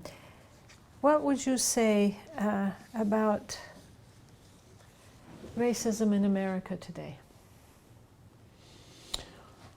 I would say we're at a point, we're at an inflection point in America. You know, I think a lot of what goes on now has to feel like what America maybe felt like in 1858, before the Civil War started. I think it's different for really an important reason, and the difference is that in the minds of most white Americans, without even thinking about it, this is a country founded by white Americans. Forget about the Native American people. That we built all this wealth and stuff in this country, and now I have people telling me that by the 2040s, the majority of people in America won't be white, and that it's going to become a colored country. And I think for a lot of white Americans, that has raised an existential threat of extinction. That's where you hear white supremacists talking about, Jews will not replace us and stuff. There is this real fear that somehow or another they're going to be replaced. And I guess, the way that I try and understand it, like when I talk with my friends, I say, imagine if we were Nigerians, we're a group of black Nigerians, and we're sitting around talking, and somebody tells us that, what my scholars tell us is that maybe in another 20 years, the majority of people in Nigeria are not going to be Nigerians. They're going to be Indian immigrants. They're going to be the sons and daughters of white colonialists. They're going to be people from elsewhere. And we may not be the Nigeria that we have today. And I said, I think what the reaction would be is what we see the reaction from a lot of white Americans. Well, let's close the borders. Let's deport people, because we don't want to lose our country, And I said, it's easy. I said, think about Idi Amin and what he was doing. Somebody told him that Indian merchants were controlling all the business and stuff in Uganda. And so he said, well, I'm going to deport them all. That kind of tribal reaction is a reaction that you can have. And I think we're having that sort of tribal reaction in America. And so what we have is a coming together of white Christian nationalists, white supremacists and stuff to preserve an America that exists in their mind. And they're willing to die to fight it, to make that come true. Because all of us would think if we're about to be replaced, well, that's a fight to the death. And I think not recognizing that there is that existential fear of extinction, like our race is actually going to come to an end, and my heirs will be brown people, not white people. I don't want that. And what do I have to do to stop it? And at its core, that's part of what's really fueling the anti-abortion movement. I think they'd have no problem with colored women getting abortions, but we need more white babies, and we need to be more assertive in terms of how we control the border. So I think what we're headed for is that sort of ultimate conflict, and we're seeing it play out in the political arena. We're seeing it play out with the increased numbers of violence and mass shootings and other things. There is a disease that's affecting the American body politic, and it requires more than ever for people who don't want that outcome to stand up and be counted. There's something that I always say: democracy is not a spectator sport. It's a participation sport. You vote, and you don't just vote for presidential elections. You vote in every election. Whether you're voting for somebody who's going to be a commissioner for flood control, whether it's somebody for the Board of Education, whether it's a sheriff and stuff. And the lack of participation that exists in America today is really something that is, for me, frightening, because what you will end up with are those who are highly motivated. Like, I don't think the majority of white people wake up and say, we're about to be overcome by colored people. But you don't need a majority to think that if you have a vocal, strong minority that is carrying the day. The Republican Party has become the party of white supremacy, you know, and without people who have a value system willing to stand up and call that out, I think our democracy is in jeopardy. Because as long as you have a democracy, we won't have that kind of race war. But if we end up without a democracy and we end up with minority control, it'll be like the Afrikaners trying to control South Africa. We will end up in an armed conflict in the society. So I am really worried about racism. And as I said earlier, one of the reasons I like Isabel Walker, the two books that I've been telling people to read. One is Caste, because I think it does a really good job of talking about the state of our society without using words that have become so emotion laden that it stops a conversation. If I say you're a racist, that stops a conversation. But what she did, I think, very carefully, and it's interesting. Have you read her book? I have. So, you know, she borrows a lot from the WPA study that was done in the South.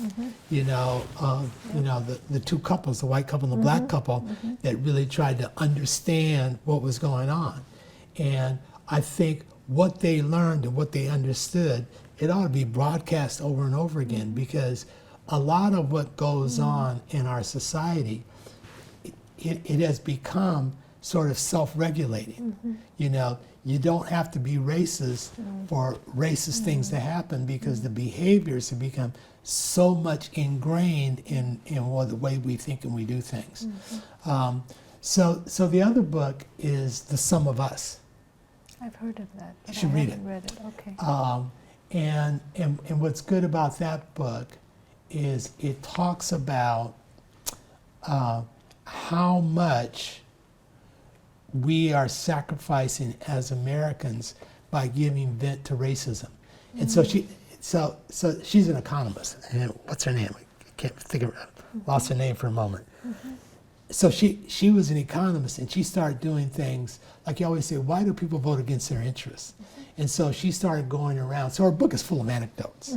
It's not a scholarly treatise, though it's based in real. So she talked about how, like, in places like Birmingham, in fact, in most of America, they had huge public pools that people would go, and that would be their respite from the heat and the humidity of the summer.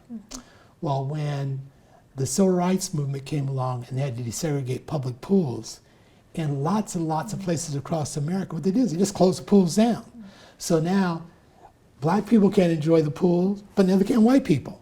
So what's happened is there's a whole lot of public benefit that has been taken away by leaders and politicians using racist tropes. You know, she talks about how in the 60s and earlier eras, it's like I was talking about how the University of California basically was free. But all across America, a lot of land-grant colleges and stuff, essentially education was free.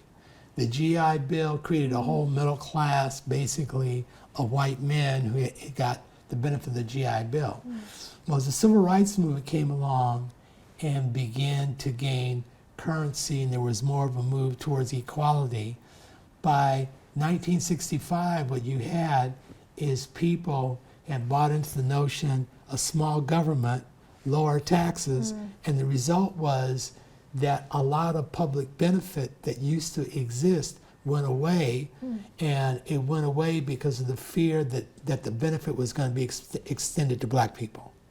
So that what has happened with the way that racism has worked is it really has benefited the top 1/2 of 1% who've gotten wealthier with lower taxes, less government involvement, and the life for the vast majority of Americans has become worse. You know, everything from the opioid crisis, as America was being deindustrialized, there was no money being spent to really make up for the difference, because the majority of Americans had become convinced, as Ronald Reagan would say, the worst thing you could have is government. But the reality is, the way in which you create public benefit is through government.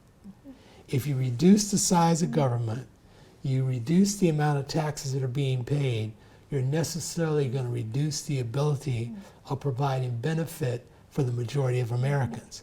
And so when you look at the 60s, and many people think about the 60s were a golden era when you could live on one paycheck, and you know, you didn't have to have two paychecks to pay your mortgage, but the maximum tax rate was 90% on income. And so you had another kind of impact on society. A lot of companies, rather than pay taxes, they had defined benefit pension plans. They said, I'll give the money to my employees before I'll give it to the government. So you had training programs. You had a lot of companies that would even buy places in the Poconos or somewhere where their employees could go on vacation and stuff. There was a huge amount of investment that was made in people to keep the money from going to the government. As the tax rate went down for 90%, it didn't go down for poor people, the middle class people, it went down for the very wealthy. And what they did is put the money in their pocket. And the result has been a lack of public benefit. We don't have public pools like we used to have. We don't have school buildings like we used to have. We don't have roads like we used to have.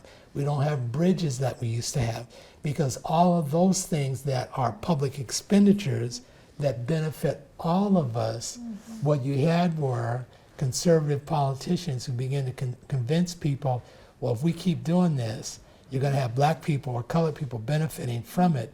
And so people started to say, you're right, we need smaller government, we need lower taxes. And the impact has been, so her book is about all the places she's gone to around the country where she's identified the lack of investment in public spaces that helped everybody, in libraries and roads and swimming pools and colleges and the cost of going to college. So now, you know, we got $3 trillion of debt from people who've gone to college, and going to college is the way you make your country and society better. So in another world, in another time, we were investing so that, you know, people would go to college, you get a summer job and you could pay for it. Can't do that now. So it's really it's really a good book, and it's good because those two books can help you talk about racism and its impact without necessarily saying it's any one person's fault. Because nobody feels, you know, you talk, I didn't do anything. It's not my fault that, you know. And so that sense of I didn't do it has let us off the hook as a country. And so I think that the building of bridges between racial and ethnic groups needs to take place around revitalizing our democracy. If we have democracy, we'll be okay. I mean, the only reason that black folks haven't probably been exterminated is because of democracy and because of the founding documents. You know, it's the ability to have that vote. It's the ability to have an impact on government that can really change the outcome from folks. And I don't want to sound like I'm conservative, because I think I'm a progressive person. But